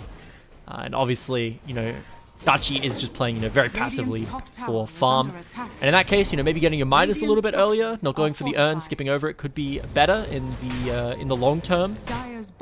Picking up the Earn here could be a detriment. Come in. Down the strike, nice hooker on the back lines. Instant follow-up with a Omni Slash. Psycho though, safe for the moment, but Rumors might actually have to pay for it. Goes for TP out, he will fall. Psycho's gonna get possibly collected up by Pondos. Double kill for him. They're gonna turn their sights onto Andros. Command. They're not really scared of it, so that's a good rewipe over GIGACHADELAIDE side. Yeah, so they win the 4v5, but again, Clover's not there on this Medusa, farming up, not letting anything distract him. He's going to grab himself his Manta style already. Very nice. Actually has a second Manta style queued here. I'm not sure if that's a mistake. I've definitely bought 2 of one item before. Not as big as a Mana style, but like, I don't know, double boots once. I was like, oh, cool. Yeah, one for each foot, that makes sense. One for each foot. Gold for me. So, Predator's binary though. He's got an instant hex. He heard the monkey coming in. Andros could get cornered here. Omnos is behind. Oh no, Andros. I mean, Clovis is in his Stone Gauge. Andros still alive at the moment. Pops the Fairy Fly. Might be able to survive. Disruption will save him for the moment. Zoe falls. And I hear Amos and Unleashed going off in the sidelines trying to hit each other, but they're just going to give up. Amos is going to live to see another day. Have the nighttime buff for himself. Oh, Sunstrike. Nice. Always nice to see a fadeaway Sunstrike, certainly. That was like so weak. It was on the edge of the stairs too. He just totally guessed it. What are the odds? Definitely Psycho is doing good at landing these hooks, but unfortunately, there's only so much you can do in Unleashed. Does have the Blink Ravage available, but again, they just need this farm on the Medusa. Going for the Pike next. I can see why Pike is good. You have Night Stalker, you have Juggernaut. A lot of these heroes that just kind of want to run at you. But having the Pike available, definitely going to be quite solid here. Using the active on them, getting a bunch of distance between you and your opponent, and then being able to wail on them from afar, especially once you get the Skadi completed, which they're looking to go for after. Them closing that gap once again is going to be very difficult. Smoke in the bot side, trying to look for a pick here. They're probably going to find Pondos or Soy. They've found Soy, but they really want Pondos for sure. Disruption on his head at the moment. Damage is just going to blade free out of there. The Psycho is finding a hook. He will find on top of Soy. Andros in the backlines. Amos has come in with his ultimate. Nice ice path there, but the Ravage will be there to clear up. Collects onto 4 of them too. EMP. The damage finger though. Clears up Cycle for the moment, and Andros will fall to the TV. Amos, he wants to chase. Unleashed might be a bit hard to kill, but with enough heroes, nope, he's got the blink. They have found Rumors though on the backlines. Amos is just going to go for the 1, 2, 3 right click Dachi. Able to get the kill there though. 3 down though on the side of GIGACHADELAIDE. Just right click the Tide. I'm so confused. Tried to land Ice Wall and Meteor onto the Tide. When he had Cold Snap on him, so you could have just right-clicked him and stunned him. Yeah. I'm not really sure why they tried to go for the spells instead. Actually try to be a little bit too cool on the Invoker maybe, but either way that is going to allow Unleashed to get out and see another day with the TP.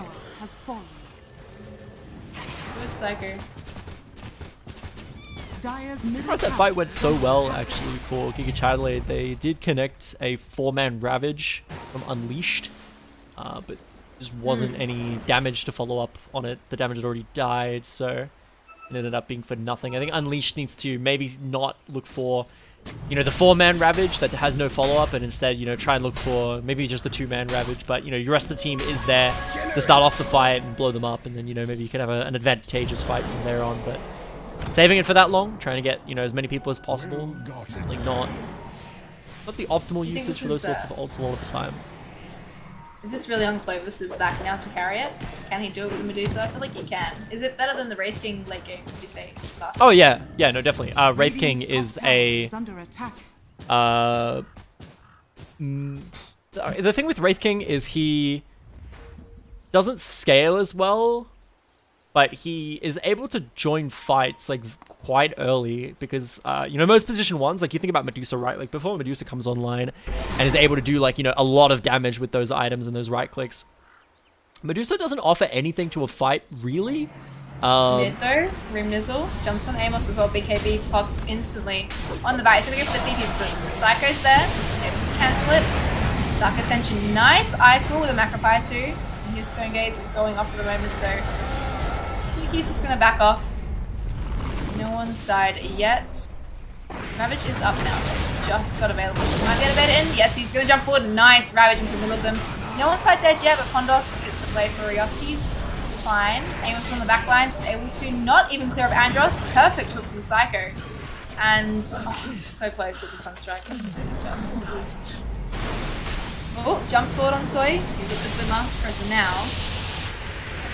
So that Cyclone hit 4. I got very excited. I was like, is this it? Are we seeing Meteor? Are we seeing Deafening Blast? Are we seeing the whole, you know, the whole bells and whistles? But no, just gonna drop an EMP, which is gonna miss anyway. So very unfortunate there. But Pondos does actually have Diffusal Blade, which is interesting. I guess it makes sense. You're playing against Medusa. Want the mana burn to be able to melt through Mana Shield that little bit faster. Not the worst. Is going to delay things like the Manta style a little bit for yourself, but it's a question of how good Manta's even is against their team. He's not even going to go Manta, actually. He's going to go for the Sanjin Yasha, which I actually don't mind against the comp that they have, but fights brewing in the mid lane. Echo hooks onto Gachi as well. There is a BKB, but he's just going to devour him. Stop him running off. I think Gachi is, yep, the Purge is going to clear him up here. Psycho's still alive. Amos going to go for that right click. Has Idea. Clover's just chucking out his split shots though. He's on a killing spree, but he might just fall here. Pondos gets a kill. They're going to turn the size into Rimnizzle. Andros, Wukong's command on his head. Nice Boundless Strike though. Ooh. There's nothing that Pondos could do there, I don't think. Yeah, Reem playing that fight quite well. But again, I think that was maybe not the best fight in general for UQ to take. You know, you do see Reem with lots of poison stacks building on the entire team, and then he just explodes them and gets himself a triple kill right at the end. So continuing to chase there when you had already kind of won the fight in a way, and then you got a little bit too greedy for the last couple of members and ended up paying the price for it. Definitely need to, you know, just quit while you're ahead. But again, I don't mind the Sanjin Yasha here for the Juggernaut. I think Aghanims is okay as well. Just in general, having a little bit more untargetability with the small Omni Slash. You might be able to dodge Ravage, or, you know, dodge a hook, or, you know, that sort of a thing. Dodge Boundless Strike. A lot of things that you can dodge with Omni Slash, so I don't mind it. I think Manta style is maybe not the best. There's not a lot that you can dispel per se on their team. Shoot the Swift Slash. Might give him a little bit less targetability. Right? Yeah, he's building the Aghanims. Unleashed a lot of damage, has to pop hood for the moment, but they can see him, they've got him. Coded Binary just misses the blink stun. But they know he's in there somewhere, they just can't get him. Let's TP up in 3 seconds. He's going to be able to get out there. Nicely done. Tides is very tanky, but I mean, again, I'm surprised that these teams are playing so up in terms of their lanes. Like, you know that they've taken all the tier 1s. The easiest tier 2 for them to take is going to be this one here, just because of the ability to invade the jungle and isolate it with vision. Going to be the easiest one for them to take away. It's also the most important one for them to take away here, as it opens up for Roshan, but they don't even need it. They're just going to be able to take that one away. Now there's a big push in the bot side. I imagine TPs will come through. try and defend a possible push. Yeah, just gonna meet them in the jungle by the looks of it. Smoked up as well. Out comes Amos ulti, giving a lot of vision. Proto Binary just jumped into the backlines, but unfortunately he falls straight away. Unleashed has to jump out. He gets saved by disruption, but Pondos is there with the spin. Stonegate's committed, and Wilkins Commander's doing a lot for the moment. They do take out Pondos. First death of the Aegis. Boy is out for the moment, but Unleash might just fall here. Right click damage is doing too much. Psycho, no bite, but the hook is available, and they're able to just right clicking down to death. So 2 buybacks for kind of nothing. Yeah, Reemnizzle, the savior of that fight, absolutely hard carried it. We saw big Omni Slash onto Unleashed when he still had Ravage available. He nearly died without getting his ultimate off. But Reemnizzle with an incredible disruption, able to stop Omni Slash in its tracks. All of a sudden, the Juggernaut doesn't have a target anymore, and then they were able to, have the Tidehunter then go in, get the, I believe, a 3-man Ravage or 2-man Ravage, which also connected onto the Juggernaut, and saved the Medusa. And they were able to turn the fight around from there. So really nice use of disruption from Reemnizzle, able to keep, his teammates alive in very key positions like that. So you got Aghanims lined up on Reemnizzle? Is that on his career?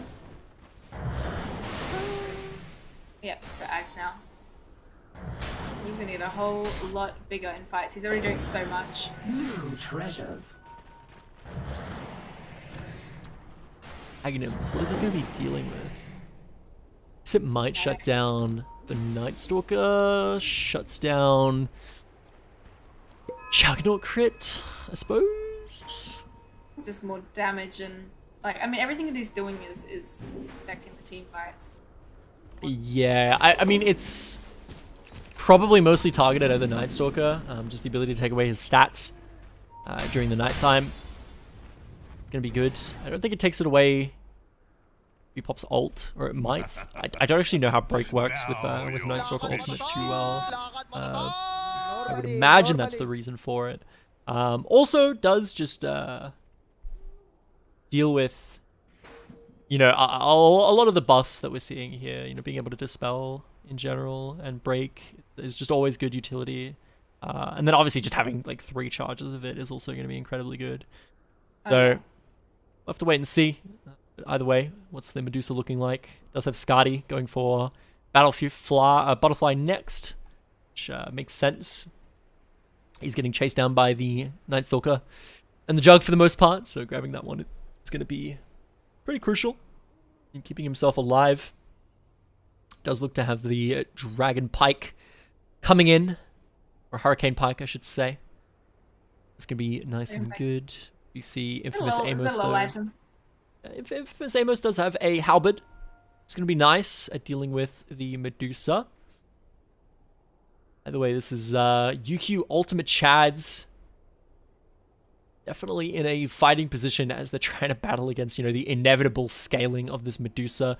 Look at the win probability right here, and, GIGACHADELAIDE. It's just too high at this point. Not only are they winning right now, but they also, have the insurance of a late game Medusa. And, they might have a Monkey King 4, right? Like, the thing with Monkey King, 4 is that, it doesn't really have damage, doesn't really have items, mostly, focused around utility, getting vision, applying Mage Slayer to the entire team with that Boundless Strike. It's going to do absolute wonders against, Lion, Invoker, Jakiro. If you hit a Boundless Strike on all 3 and apply Mage Slayer, suddenly that's very, very upsetting for them to play into. But, he is still a Monkey King. You see, he has the Basher queued up. Once he does get that, he's going to start doing quite a bit of damage. Wukong's command is going to become significantly more annoying as the clones will apply that stun. So, yeah, you're just really going to have to be playing it safe as the longer this game goes on. As, Wukong is going to scale up into an actual carry. Medusa is going to become a hyper carry. And then obviously, they have the utility coming out of Reem. They have the utility coming out of Pudge, as well as, Pudge having infinite scalability with that Flesh Heap. It's just an uphill battle the minutes that tick by in this game. So I expect UQ Ultimate Chads to really want to waste as little time as possible, try and get down some towers, try and look for some picks, try and really play proactive, because if they just sit here on the back foot, hiding in their base, allowing Medusa to get this net worth up, which as we see, she is just light years ahead of everywhere else on the graph. These are going to start to look quite bad for them. Yeah, I just don't. I'm not really sure how UQ can kind of come back from this. But hey, if they get like a couple of nice pickoffs, if they can find Andros by himself, if they can find Rimners by himself. I think Psycho's doing a really good job of sticking with his team the whole time. Same with like Unleashed. Now they're just gonna hang around the Medusa. They're not gonna leave her alone. They're just gonna push with her and support her in any way needed. She's got the Stone Gaze, of course, as well, to give the team time to catch up to her. And there are some waves crashing though onto the top T2. We might see catching that push forward, but I think they could be worried. Yeah, the high ground push might be coming. You got siege creep as well. Dire's bottom tower is under attack. Coming through. Radiant's top tower they do decide to back off. They don't actually send everyone back. They're going to leave a couple people here to try and pressure this bot lane tier 2. And by a couple people, I mean just the Invoker, but I imagine he'll TP back. Yes, indeed, Gachi TPing in. Invoker, such a late game threat. What level is he? Level 18. He's got the BKB completed. He's about 400 gold away from finishing off the Aghanims. I think once he does get Ags, this game is going to turn around a little bit in their favor. Depending on Gachi's, like literally depending on Gachi's mechanics, like how good he is at Invoker. Yeah. Oh, as I say that, he's going to whiff a tornado right through the goalposts. They just need to get a hook here. They get a hook here, they can start a fight. And see, Pondo's doing his best to defend, but the right clicks are just slowly chipping away at this tower. Slow siege is all you need. Dark Ascension is available, but Amos is doing good having Tower Blade. Got no buyback. What's this Korea doing? I'm so confused. It's not buying anything, it's just here. Fascinating. It's just, when he needs something, he'll get it eventually. He almost has Aghanims. I guess he's just waiting for that last quick booster. 100 gold. Not do anything. Waiting for that one. The Midas used. Able to buy the item. It's on the way. Taking comms, you know, it's just like, wait for my Ags, wait for my Ags, wait for my Ags. Amos says no. Nice. Yep, Amos is forward. Dark Ascension used. Stone Gaze already popped though, and Unleash is in with a nice Ravage. Just pop to Gachi, has BKB. For the moment, it looks like this bat is gonna fall. That right click damage though from Pro. Oh my gosh. Provis is right clicking so hard. BKB on Andros for the moment too. Has a look on command. Trying to connect, but they're just gonna take this last racks and head to the mid lane. His courier died. That's so bad. They're not gonna have Ags on this Invoker for another 2.5 minutes, which is disastrous. The Ags is so important on middle tower is under attack. You know, when it comes to this stage of the game. Yeah. With Invoker. Radiant's middle tower has fallen. These guys are just melting. Even the illusion just does so much damage. Dire structures are falling. It's just gonna give them the team fight that they need right now, because they're kind of lacking in AoE. They only really have Jakiro, but the rest of the comp is very single target focused. Whereas, you know, you suddenly get Cataclysm completed on Gachi. You're able to just do so much in fights. Psycho on top of Pondos, he's stuck amongst the team as well. A little bit of disruption there from Coded, but he's gonna fall, and that's a buyback from the Jug. He really needs to make this work. Psycho's just saving this for the team for now. Unleashed. No Ravage, he has Coded, he'll pop it. There's a hook to disengage as well. BKB on the bat. Gachi though has to pop it as well. Stone Gate's going to come forward and they're just jumping in the middle of them. Nice boundless strike. It's going to hold up Amos. Unleashed almost falls there. He gets saved though somehow again. And that's a GG. Yeah, Gachi's comfortability on Invoker showing there. I don't know if anyone was watching the skill bar, but he invoked Deafening Blast when it was already used earlier in the fight, so he just wasted like an invoke on a cooldown spell. So he was basically just running away and wasn't able to cast anything. And then Panic casted a Sunstrike, I guess. I mean, it might have been the only thing he could really cast there, but either way, that is going to be our second game done. And that's going to be GigaChadelaides grabbing themselves a nice little 1-1, tying things up here in this series, and whether or not they're going to be able to bounce back in Game 3 and maybe take this one all the way. That's going to be up for debate. This, again, to anyone just tuning in, is the upper bracket finals, which means whoever wins this game going to be going on to the grand finals, and whoever loses is going to be dropped down into the lower bracket. They can still make it back, though, and meet whoever wins in the grand finals. Just will be a little bit of a trickier path to get there. We're going to go to a quick break. When we get back, though, definitely make sure you are staying tuned as the Battle of the Chads comes to its grand conclusion. Don't go anywhere, and you're tuned in to the Australian Esports League Uni League for Season 2.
Welcome back to the Australian Esports League Season 2 upper bracket finals between UQ Ultimate Chads and GIGACHADELAIDE. The score currently tied up 1-1, and it is going to be an exciting conclusion of this series as, of course, these two teams both friends with each other, which is always exciting to watch two friends clashing it out in a game of Dota. I'm Kadius, joined here in the casting desk once again by Wombatspew for this Game 3, and you've watched the first couple of games with me. What are you expecting to see in this Game 3? And here, way through the league, I was like, oh yeah, looks like UQ is the bigger team here. Definitely uncontended in that first game. But they just totally flipped it on the head. Gachi Adelaide had to Dire team pick. GIGACHADELAIDE rather had to really fight for that one. And they had a Medusa that just Radiant team pick. I don't know. It felt actually no, they didn't have to fight for it. It felt like they had to fight for it. But then at a certain point, we just saw Medusa was like way out farming the rest of the enemy team. So yeah, they turned it around. They changed the odds. It's a 1-1 now, and I'm starting to feel like Chadelaide is the favourites going into this next game. I'm very confused. They've put a lot of, or UQ Ultimate Chads have put a lot of emphasis on banning out Unleashed Spirit Breaker because he's had some absolutely disgusting performances on the Spirit Breaker. It's not banned out in this draft. They opt to ban out the Viper Monkey King instead. Andros Monkey King proving a little bit too annoying for them. And they pick up the Night Stalker 3 instead. They actually let the Spirit Breaker through without picking that one up. So that's interesting, I suppose. 5 seconds remaining. They are banning out Slark again. I would imagine Juggernaut is going to be banned out as well. Kind of annoying to play Silencer into Juggernaut. Also very annoying to play Silencer into Lifestealer. I would imagine those are getting banned out. I myself have been on the receiving end of a game against a very fed Lifestealer as Silencer. Not fun. He clicks the rage button and you are not a hero anymore. You do absolutely nothing. So Radiant team pick. Yep, I know that feeling when you're versing an LS as a support.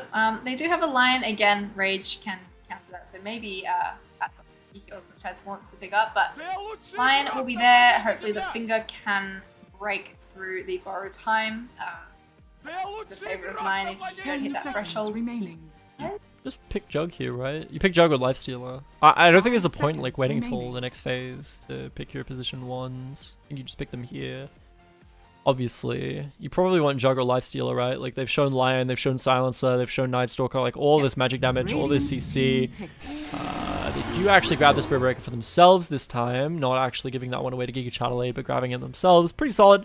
It's a good 3. It does show, you know, Dark Willow, Abaddon likely to be the 4 and 5 respectively.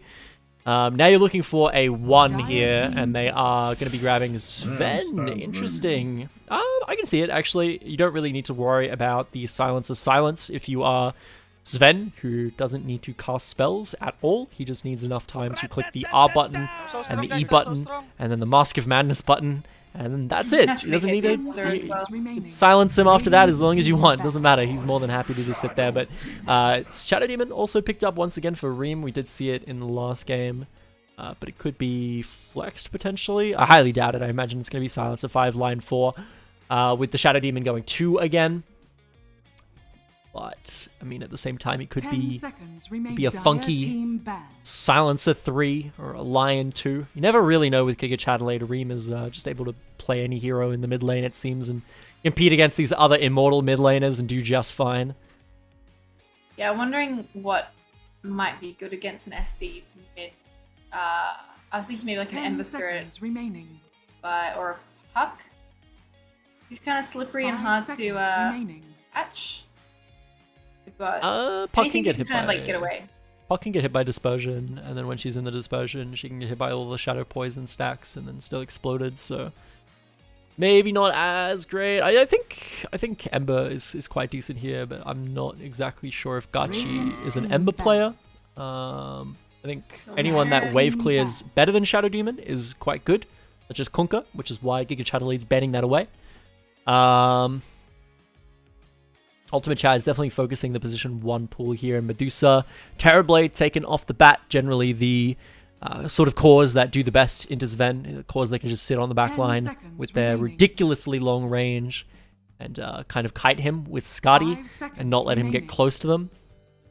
As well as that, obviously, there are a couple more that fit the bill that are still up. Namely, certain bug that starts with W and ends with Eva. You bring him up every time. Definitely very good. Is still available for the GIGACHADELAIDE lineup if they want to go for that. Would have a pretty alright lane into the Spirit Breaker. Probably just want to grab Lincolns, and then suddenly Spirit Breaker can't do a whole lot to you.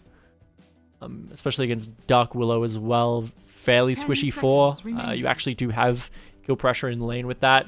And if you're pairing it with a Silencer, obviously Silencer does do quite a lot of damage. Quap 2. I don't mind that. Definitely decent. Does have wave clear to keep up with Shadow Demon with the Scream of Pain. Also has a lot of annoying poke. And I think I'm just going to go for the Ursa here. Which is also decent, but for the complete opposite reason. Instead of being able to kite the Sven and stay away from him, Ursa is able to just kill Sven and fight him.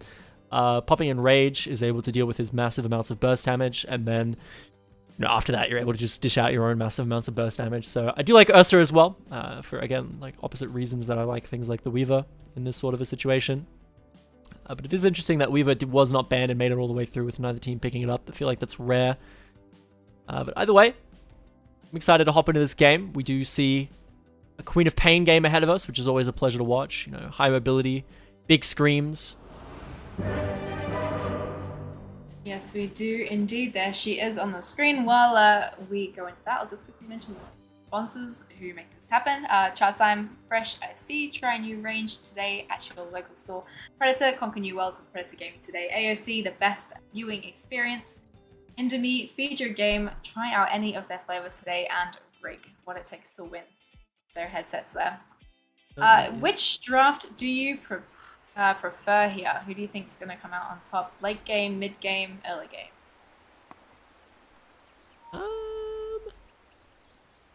Good question. Probably like the UQ draft a little bit more. Yeah. Aphotic Shield gets a lot of stock here, in general. So I like the Abaddon pick.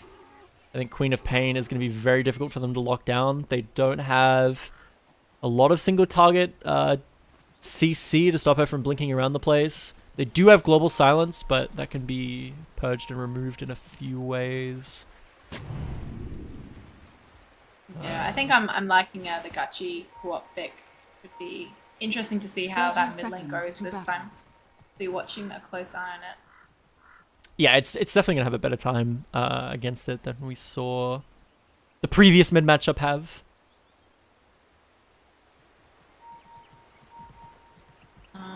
But no smoke this time from GIGACHADELAIDE, which is a first. Did Clovis just get spooked, or did he assume that something was going on there? He's about to come to the high ground. Oh, they decided not to. The battle begins. Two runes, nothing crazy. Silencer and Unleashed. Andros and Unleashed as usual. Is that going to be a hard lane? Probably hard once it hits nighttime. I don't think it's too worrisome in the beginning. We got that purge and to get rid of the arcane curse. He levels it.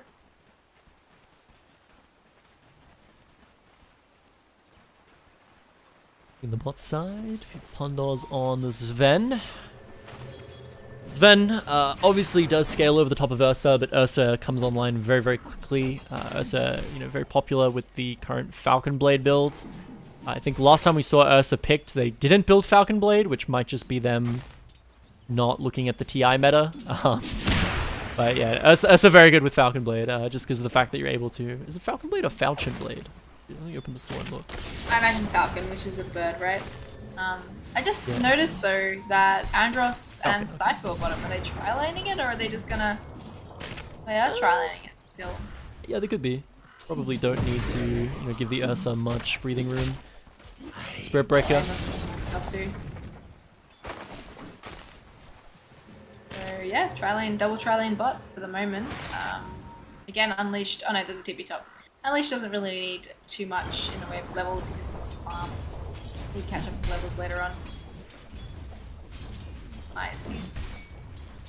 Not too much kill potential top, stay bottom. This is quite interesting. Wonder if we'll see Psycho look to collapse onto Amos 1v2. This is definitely a really key time that they should be doing this. We've seen this strategy a little bit in TI.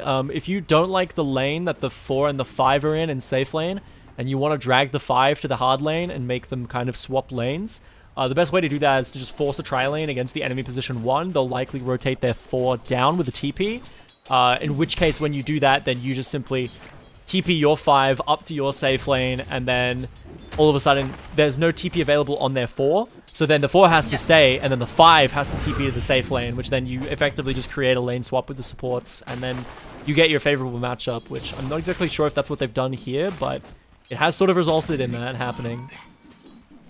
Well, Psycho didn't really capitalize on it because now Coded is here, that rotation, so he'll be able to support Amos for the moment, but Psycho got a good pull, at least. And Clovis is now hitting under tower, but he might pay for it. No, there's no charge available. Mid lane. How's this going? The last hit denies. Gachi doing a little bit better here. Extra mana. Ooh. Shadow Realm, very cool spell. Very fun cool to play against. But yeah, this is just going to be, for the most part, Amos not able to do a whole lot against the Ursa. If you charge Ursa, Ursa will probably just, you know, kill you. So, Amos has to play safe. Probably wants to look for plays around the map with charge. Doesn't want to get too aggressive. They're looking to jump him now. He's got a few stick charges. He should be fine. And Odin is there with the backup. So, nothing too much they can do, but Ursa's probably enjoying his lane for the moment. Gachi's definitely enjoying his lane. Looking bottom. The amount of times Pondos has had to level, Radiant's courier has had to use it. He's got no mana left now for any sort of stun follow-up.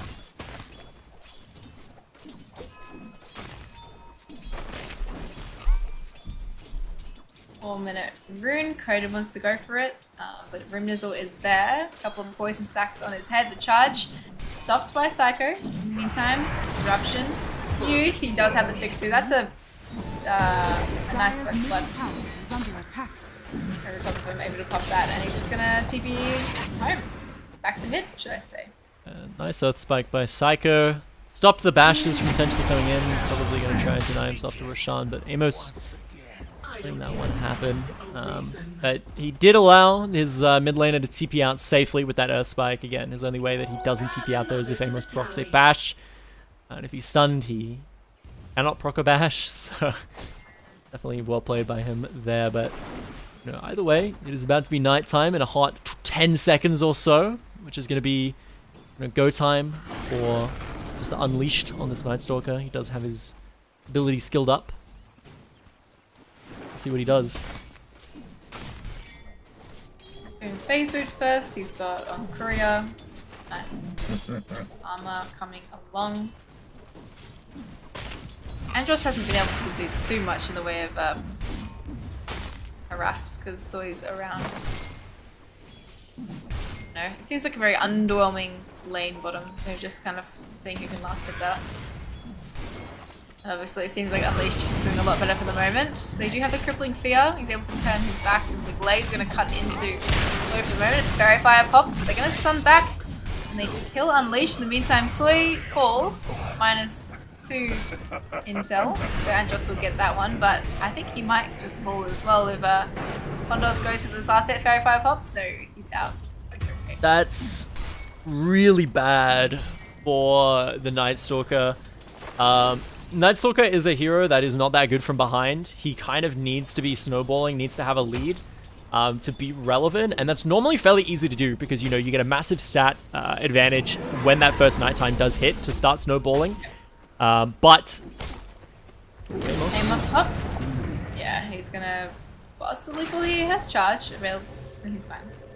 Yeah, you're right. It's gonna probably get a little bit harder for Unleashed as we go, but he's still doing okay in terms of last hits. He's on level. Andros is here with Unleashed trying to stop the last hit damage, but Rimnizzle's joined the fight. Soy has fallen, and now Pondod's looking in a lot of trouble.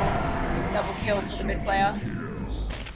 Yeah, they did find Psycho in the top side. Nice little TP in there from Binary. And they have, you know, Gachi as well with the rotations. Unleashed pops the charge and Psycho goes down. So it was happening across the place. But yeah, we mentioned, obviously, Night Stalker, just as a hero, really needs that snowball going from that first nighttime. If he has nighttime popped and he forces a 2v2 and loses the 2v2, and he's suddenly, you know, most of this time that he needs to be, you know, very active and needs to be getting his, you know, advantages, he spent dead and, you know, dying, walking from Fountain, TPing, and then now finds himself with a bit of a golden XP disadvantage that's going to make, getting another kill even harder. Suddenly the game for this Night Stalker does become very difficult, even if he is quite farmed at the moment. We do see, he's sitting down 0, 1, and 3. Hopefully he's able to get some, nice picks and come back into this game nice and solidly, but, nighttime already halfway over, it's going to be probably difficult for him to maintain any sort of lead in this early game without relying on his teammates to, do the work for him, so to speak, and get him a little bit online. But at least until he gets that Echo Saber online and is able to start really representing some solo kill pressure for himself. Will Night Stalker go Mage Slayer as well? Is that a general build? Oh, rumors they found Pondos amongst the trees. Andros, another +2 intel for himself. He's now on +8 already. And they assumed that there was a ward there, but in fact, they just guessed where he was. Balancer is good. Okay, needs to be careful. Charge coming up as well. Oh no, Gachi's been stunned up too. He's got the Sonic Wave, but the Crippling Fear's there to stop him from blinking away. Perfect.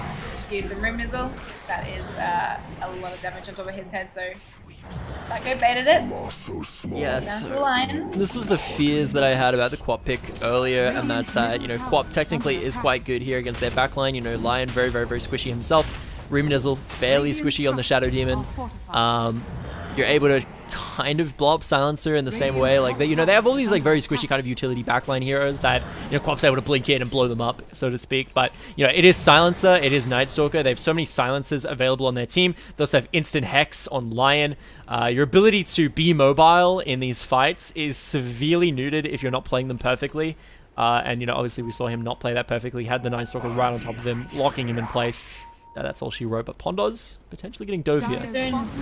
Yeah, I was gonna say soon NS. I mean, he's hitting him with the tower.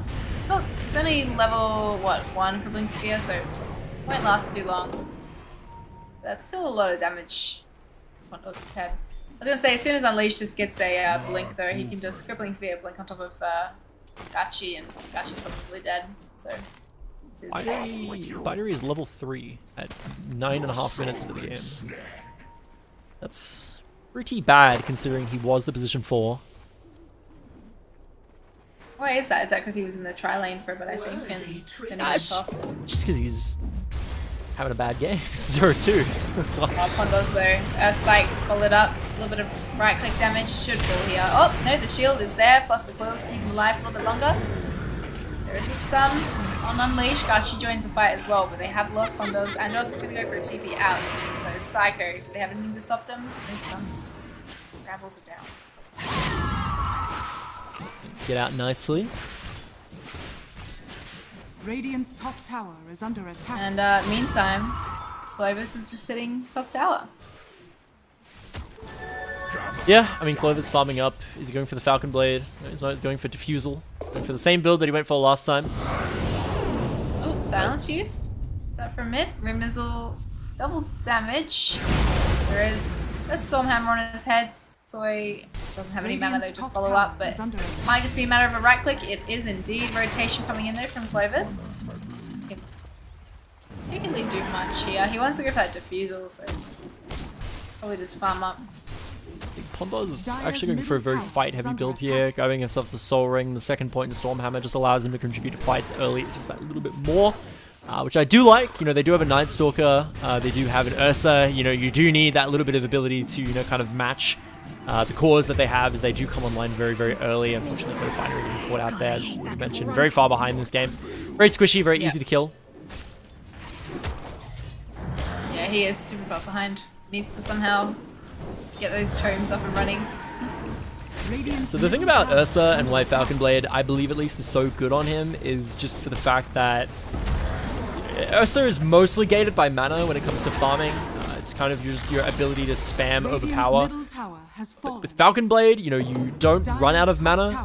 I think the double Falcon Blade build isn't that good on Ursa, but just grabbing one just allows you to just mash your overpower every single time it's off cooldown, basically.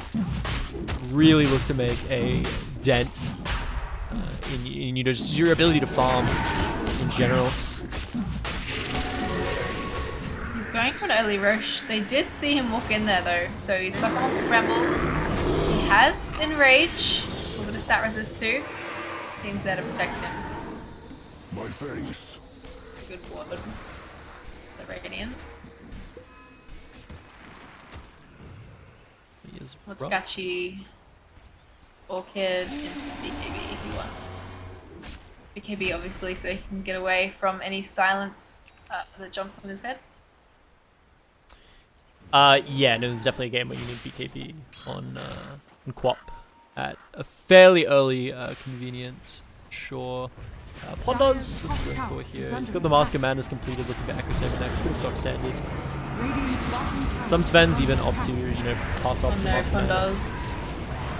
He's got the shield protected for the moment. He's gonna come through. There is a silence though, and they've taken him out. Poison just blew him up. Zoe gonna run forward. He's trying to stay alive for the moment, but Unleash is there. If you're gonna hold him back, have they found? Yes, they have. Coded. Nice finger kill there. Psycho, so.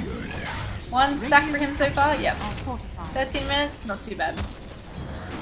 Meanwhile, Amos is pushing. Amos was there in the fight, realized it was going a little bit sour, and then, you know, charged away as Breaker does. But certainly that's going to be a nice pickup for the Ursa team. You know, taking down this top side tower, if you are on the Dire side, is very important, as it is a very, very central TP location to contest Roshan. Oh, so no. He just touched mid. Sorry. Just watching this full demon die. You were saying? Dead cow. Yeah, so this tower here is very central to get taken down, because normally, you know, it is the TP location you use to be able to rotate through here towards the Roshan pit, but you take that out, you know, then all of a sudden the next TP location is down all the way here, or down all the way here, which is significantly further away, much further to walk. So it just gives the ability for this Ursa team to just threaten Roshan that little bit more, where the enemy team is not able to react. So we'll likely see Ursa playing topside jungle like we are seeing him do here, and then the rest of the team is going to look to try and make a little bit of a threat down in the bot side, force them to be positioned down here, and then Ursa might look to try and cheekily take away this Roshan if they do react by TPing down towards the bot side, because the amount of, you know, reactions that are going to be able to come out from the enemy team are significantly neutered by them having, you know, pretty far towers from the Roshan pit. It's going to allow Ursa to have the bit of extra time to force that one down. So I imagine that's what's going to happen. They have taken this tower, but I imagine they're going to probably look to go down here and either contest this tower or the tier 2. And they are slowly pulling away on the side of GIGACHADELAIDE, so I feel like it's going to get a little bit harder for UQ to actually contest regardless as well. Like you said, like removing the tower, but just in terms of levels and right click ability. Bondos keeps running out of mana for God Strength. He hasn't been able to use it so many times. Amos again, mid. Needs to be careful. Remizzle does a lot. Are you going to jump on Clover's here? They have a Sun coming forward. Gachi's there too with a Scream and a Sonic Wave to clear him up. They don't even need to use it. Unfortunately, Orchid pretty good against Ursa if you're able to blink on him and stop him from the Gecko on my desk. What? Gecko? How? How did you get in here? Save him. Hold him up for us. I'll have to find him and fish him out after the game. Goodness me, it's actually just a gecko in my room. I'm so lost. Like a big one. Yeah, they're the best animals ever. My favorite. Very cute. So Andros is, well, like the fact that they're having such a good early game. You've got a silencer on your team, which only scales. He already has plus 18 intel stolen, and he's just going to start hitting a lot harder. He's getting his Aghanims up next. The AoE damage and Psycho Blink in about 1,000 gold. I think it's just going to get harder. Looking at the probability, it's well in the favour of GIGACHADELAIDE. Andros though, never mind. It's fine. And they're all down on the bot side here. I'm surprised that Ursa is not threatening Roshan, but at the same time they do have wards on the pit right here, so they're going to see him if he does try and attempt it. And I guess, you know, rather than have the Ursa, you know, de-ward and do all that himself, he may as well just group his team here and just try and push it down. I mean, the early Roshan isn't all that impactful right here, you know, if you're not in the fight to use it, so it makes sense, but Terrified being popped. Yeah, he's not really dying.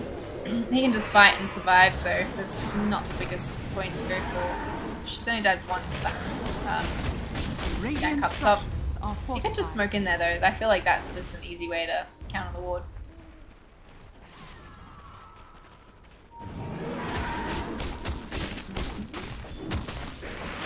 Ondos is not there for the moment. He's not showing on map though, so it'll be a little bit scarier for GIGACHADELAIDE to push this tower, but they're still going to go for it anyway. Amos goes for the charge in. They've got the Dark Ascension. Meanwhile, Gachi on the back lines gets hecked up and silenced, and the finger just cleared up all of his health there. He drops instantly. Unleashed heading forward though. He's got the crown. His head might get stunned up, but I mean, the disruption's going to save him for now.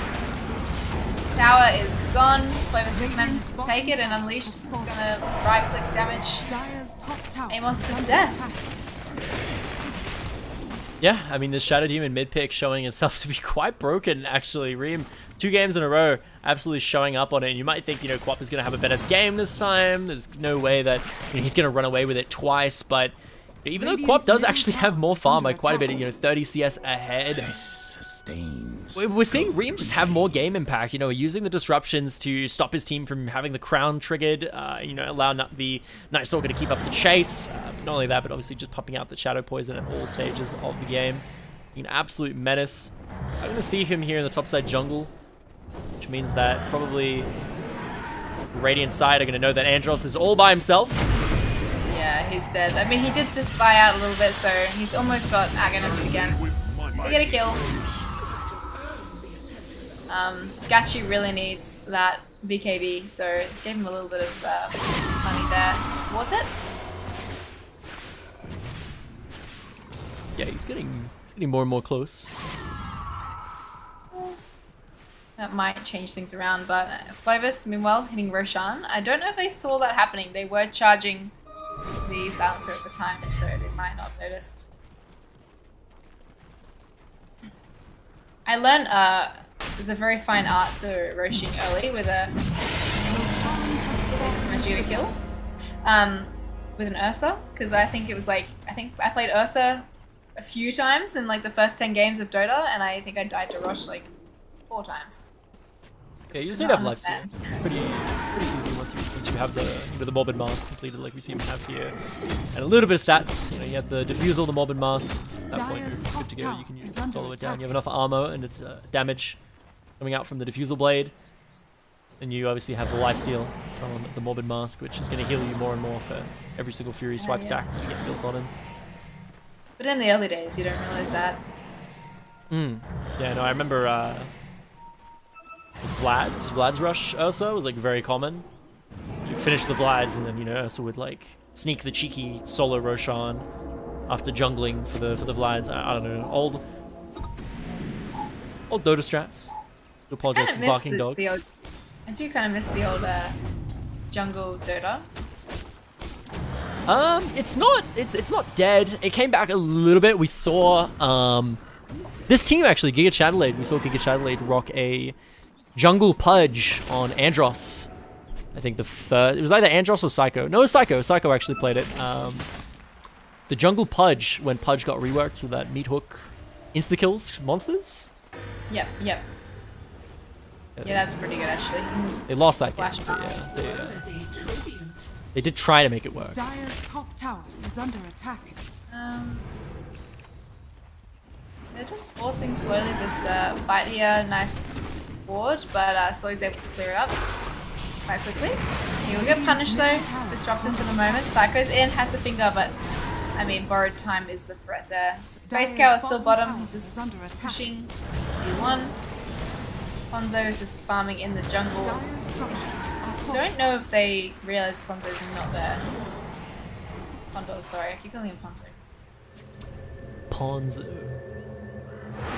Oh no, Amos. Run! Why didn't charge? Yeah. No charge. It's off cooldown. Or on cooldown. Yeah, he like charged the wave. I'm sure he just doesn't charge the wave and saves it for that reason. Waste their TPs, run back to lane. Create some space though for the rest of his team to be able to push out here and wards around the Roshan pit. Coin for me. Yeah, I mean that's how it's almost dead as well. T3. How's Andros going? He has Aghanims available. He's going for 4 stuff next. I mean, again, he can go into like a Hurricane Pike eventually if he turns into a 4. If it goes that late game. Pondos went Chrysalis before BKB. What? Okay, that's very interesting. It's an SD as well, yeah. Under attack. Playing against Lion, Radiant's Silencer, middle tower is under attack. SD, and you go Chrysalis before BKB. That's so fascinating. Radiant I'm structures sure he has his are reasons. fortified. Radiant's middle tower is He'll under have attack. BKB kind of finish 1,000 gold or so, but I don't know if he's trying to save for buyback or something. He's not buying the Mithril Hammer. And they can get high ground yet though. Nice, Crippling Fear though, Hex as well on top of Stoy. Silence used. They're going to be able to turn onto Unleashed. Bit of damage coming through, quite a lot of damage actually. Unleashed falls, 4 kill streak, gone. They're going to go to chase. Charge on Clovis, he's going to blink forward, and that's going to reinforce the team. Finger is going to take out Infamous though, and the Sonic doesn't quite connect, but that definitely does. Rambles. Disruption will be there for the moment to try and save Andros, and Remizzles is trying to run away from Pondos in the meantime. I think Gachi could be in trouble here. He does fall to Andros at least. I don't know if the minus intel actually counts as the guy first, but triple kill for Andros. That Arcane Curse does a lot. What? Why? This UQ team, they seem to win fights pretty convincingly, and then they just overchase a little bit, and then this happens. BKB on Korea. It's gonna arrive just in time. He might be able to pop it to survive if he does remember. Never mind. Oop, that's a very fast charge in, but Psycho is there with a backup too. Soy, borrowed time is up. He should probably die to the damage. Comes out of that. Nope, he's okay. The fastest I've ever seen a Phonic Shield get broken. It was up for like a whole 1 frame. Radiant's middle tower is under What's attack. that? So that's like the fastest I've ever seen a Phonic Shield get broken. It was up for like 1 frame. Casted and it like exploded on the same like frame that he got put up. So much damage coming out of Night Stalker. Infamous wants Andros at this moment. A little bit of damage, Nether Strike, but can he do something? Nah, he's not gonna bother. Amos just runs back to lane. It's very speedy for the moment. Are they gonna try and stun him? Dire are scanning. Right through the middle. Goal. That would have been a pick up if they could catch him halfway. Gonna run from the bot lane to the top lane. Grab himself this farm. Quite low on the mana though. He'll bury himself some clarities or something to deal with that. Oh, Psycho jumps forward, the Hex and the Silence to follow up. Finger is going to take out Gachi before he can do anything. He might be able to find Binary here, but he's going to go for an instant TP, so he's out of the fight for now. BKB pops on the Sven. Can he even turn and do any damage? He does have God Strength if he wants to, but he's constantly hexed and purged, and he is dead for sure. Now, Toy runs back to base. Borrowed time will buy him a little bit of time, but Amos in the meantime is going to get racked down by Unleashed, and they don't care. GIGACHADELAIDE is just on the high ground. Buyback from Amos and dieback from Amos. Yeah, this is GIGACHADELAIDE looking like they might be able to win this one. 2 buybacks available on the supports, but again, looking at the net worth, these two are just disgustingly low in terms of their net worth, both the 2 lowest in the game. So, I mean, having a buyback as well is not going to do much wonders in the Rich's regard. But 2 of them are just respawning here. They're going to have a Batten and the Queen of Pain. Gachi with the ultimate available. Oh no, I was like, surely they're just back here, but they want blood, and they are gonna get it. Gachi is dead. 50 more seconds. Rosh is up in 30 seconds. There's a lot available now for GIGACHADELAIDE to do. They can just push out lanes, farm up a little bit more. Orchid on Night Stalker. Elven Tunics coming through, level tier 3 items. Dire's bottom tower has fallen. And the win probability is probably not looking all that good for UQ at this moment. Dire's bottom tower is under attack. No, 2%. 2%. I mean, definitely they have the work cut out for them. 38 int on Andros. My god, that's rough. That's rough. He's going at what? My interface is messed up. Gold and sweet. Just what I needed.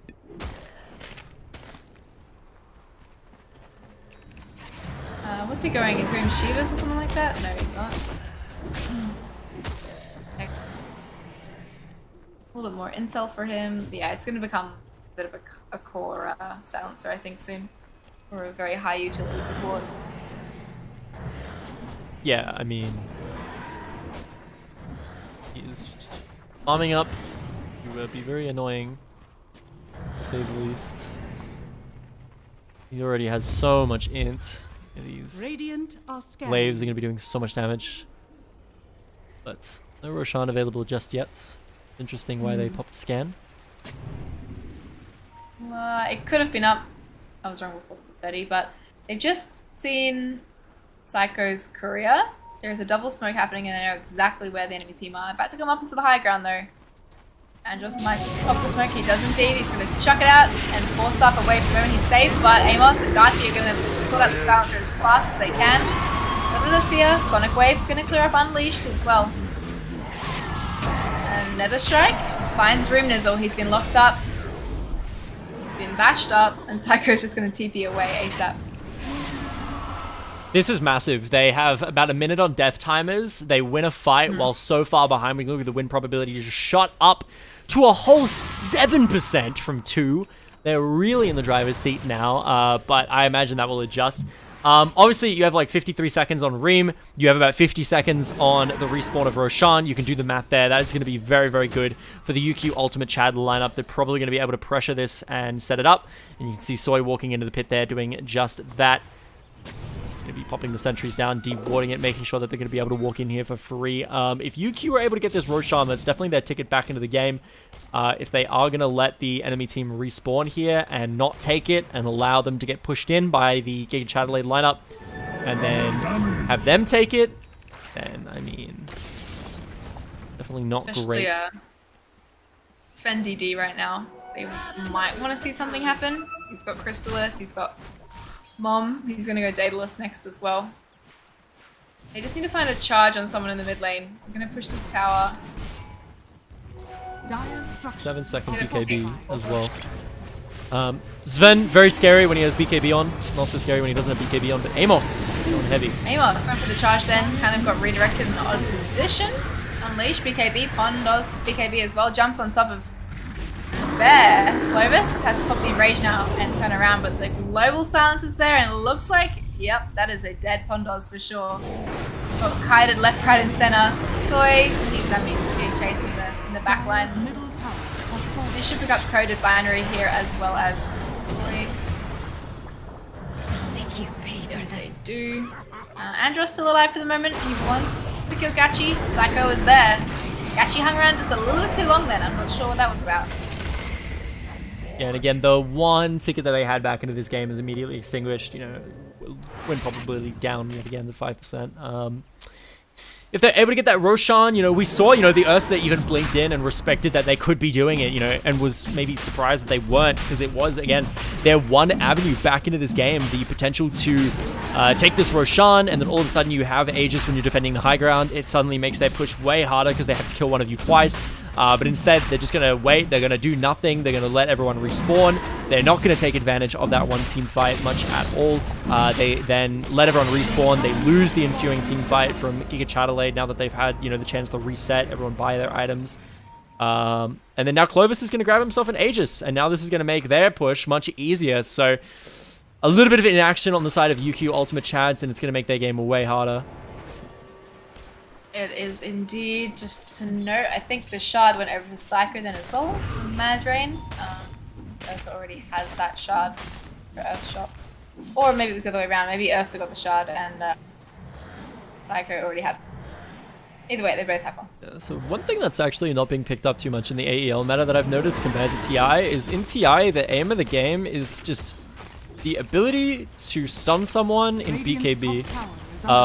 Legion Commander is just being picked up in the most random drafts just for the ability to duel someone in BKB and lock them down, as well as that Chaos Knight is being picked a ton for the ability to stun someone in BKB. Yeah, Dragon's obviously good too there. Really fascinated that they're not grabbing any of those sorts of heroes, any of those single target lockdown sort of heroes like the duel, Chaos Bite, any of that sort of stuff. So certainly interesting. Amos doing his best to buy time, cutting out and pushing the lanes. He's got that Shadow Blade, of course, to try and evade, but buyback will be up in 45 seconds, so it looks like UQ will have some buybacks available for the next high ground push. Yep, buyback up on Soy. Checking individually, and gosh, he doesn't quite have it. He needs a lot more gold. He's going for a Shiva build. So hopefully he does not be caught out like he has been. Mondos does have Daedalus. Yeah, but he keeps getting kited. We just watched it. That last fight. He can't even hit anyone. Does not have the recipe on him just yet. Yes, he does. I guess he had combination lock on something. I'm not sure why that didn't come out right away. Lincoln's on Andros, by the way. Why Lincoln's? For the charge, I guess? Yeah. So hammer? Yeah. So they're lockdown tools. If you look, Nether Strike, Storm Hammer, and the Orchid that is on Gachi. So you buy Lincolns and you shut down all three. Suddenly they just do not have CC, but they can hit on you. Means Andros is very happy to sit in the back. No. He feels very safe. Amos, no. He's been dusted. Wait, no, he hasn't. I swear he was dusted. He must have purged it somehow. To see another day. Dyers are scanning. No, I'm confused. I thought I saw dust. Have anything that purges? Maybe he went re-invis? Is that a thing? Or dust doesn't No, because dust applies a debuff to you. Okay, never mind. I must have just been crazy. But yeah, like I said before, he's trying to do a lot to cut. There is a global silence out and a fight breaking on the high ground here. They managed to clear up Coded Binary. Gachi is dead once again. BKB pops on Condos as well. Comes Amos, but it's too late. The finger is already cleared up. All of the team, essentially. And now Amos is about to get picked up. Double sentry drops. There's the dust. He's gonna fall. Buyback from Amos to cut that mid-creep camp. Wave. You can look for the high ground here. It's going to be made much easier with the Aegis sitting on Clovis. I'm going to melt this one down. Definitely do a lot of building damage between Unleashed and Clovis.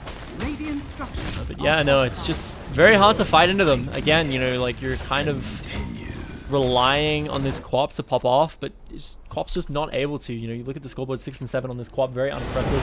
It's just because of all the silences available. Psycho was ready there. Amos just gets a little bit too close. He's going to get blown up, and I mean, they're going to get this Rax. They probably don't even need to get Megas to close this one out. Once they get this, I'm assuming they can probably just spawn camp, to be honest. Andros, absolutely massive, going to be able to drop the curses into the fountain. But no, they are going to try and look for the top one. Close it out cleanly. He's going to be wailing away at this. Radiant's top tower is I under remember them attack. taking mid-rack. That was ages ago, it feels like. Been like a massive break in between. The win probability at 100% for Radiant's UQ. top tower is For GIGACHADELAIDE, sorry. Aegis is down. They are backing off for the moment, but I mean, they don't have to be too worried.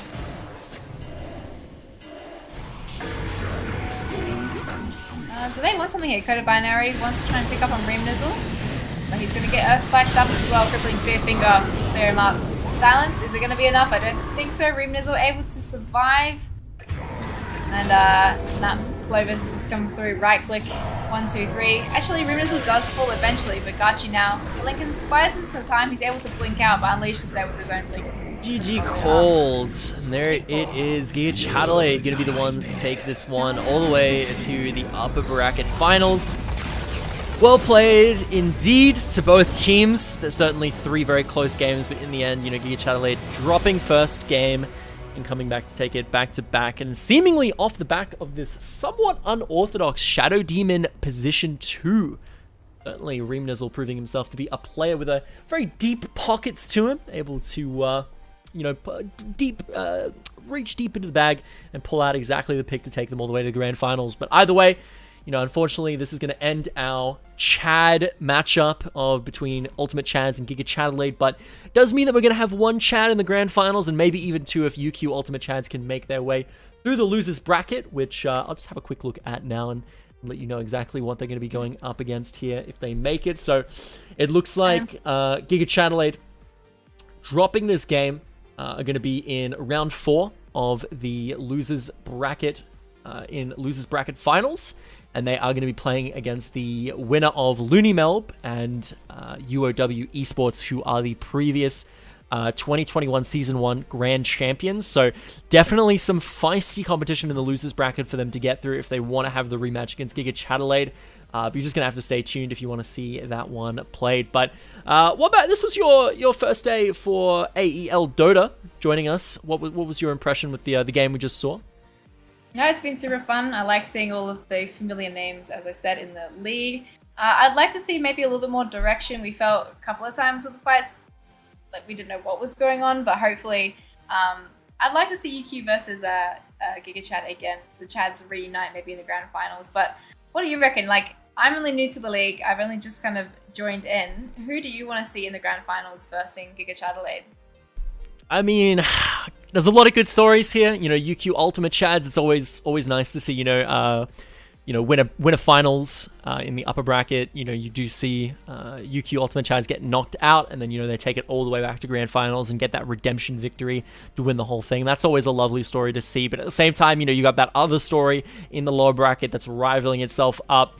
UOW Esports looking to make their way to the lower bracket finals and reclaim the 2-peat taken out, 2021 Season 1 and 2.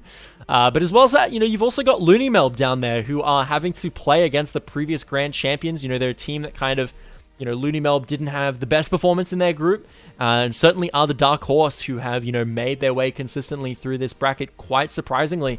And, they could end up being, sort of the TI8 OG that no one really expects them to win right now. And they might end up just kind of wiping the floor and, being University of Melbourne crowning themselves Season 2 champions. There's definitely a lot of ways that the season could go. And I'm just excited to see it unfold.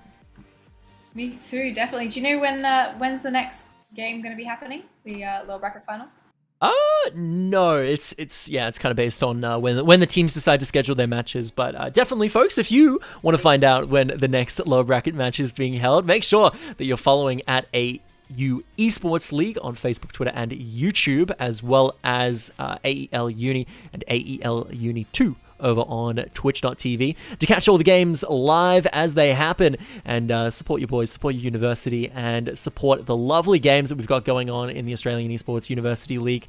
As well as that, not only if you're a fan of Dota, there's also Counter-Strike Global Offensive, Rainbow Six Siege, and World of Tanks being played, as well as Rocket League. Definitely lots of games on offer, so if any of those interest you, make sure to drop a follow, as well as our social medias that you've got going on down here to see what we're up to on any given day. But as well as that, we couldn't be here without our wonderful sponsors. Wombat, if you'd like to give one last mention to those folks. I certainly can. We will start off Chatime. I miss that. I've moved away from the city and I haven't had one in so long and I miss it. Fresh Ice Tea, try a new range today for your local store. We've got Predator as well. Conquer New World with Predator Gaming today. AOC is our third sponsor, the best viewing experience with their monitors. Indomie, feed your game, try out all of their new flavors today. And Rig, work with headsets, what it takes to win. Do you have any? Do you have any experience with the other sponsors, or just a big Chatime fan? AOC, I did have a really good monitor from them, but I just moved house and I just broke it, so that is unfortunate. And Indomie had got me through many uni exam times. I also lived in Indonesia for a year and I lived off that stuff, so big fan. Yeah, no, I'm a big fan of Indomie as well. Actually, I have an AOC monitor right in front of me as well, and I had Chatime this week. So, you know, these are sponsors that, you know, the casters definitely believe in. You know, they're not just not just a script. Definitely a big part of our lives. So, folks, thank you so much for joining us on today's stream. This was a pretty busy day. We had 2 games today, and excited to see what next week is going to bring us. But until then, thanks so much for joining us, and we'll catch you next time. Thanks for having me. See you soon.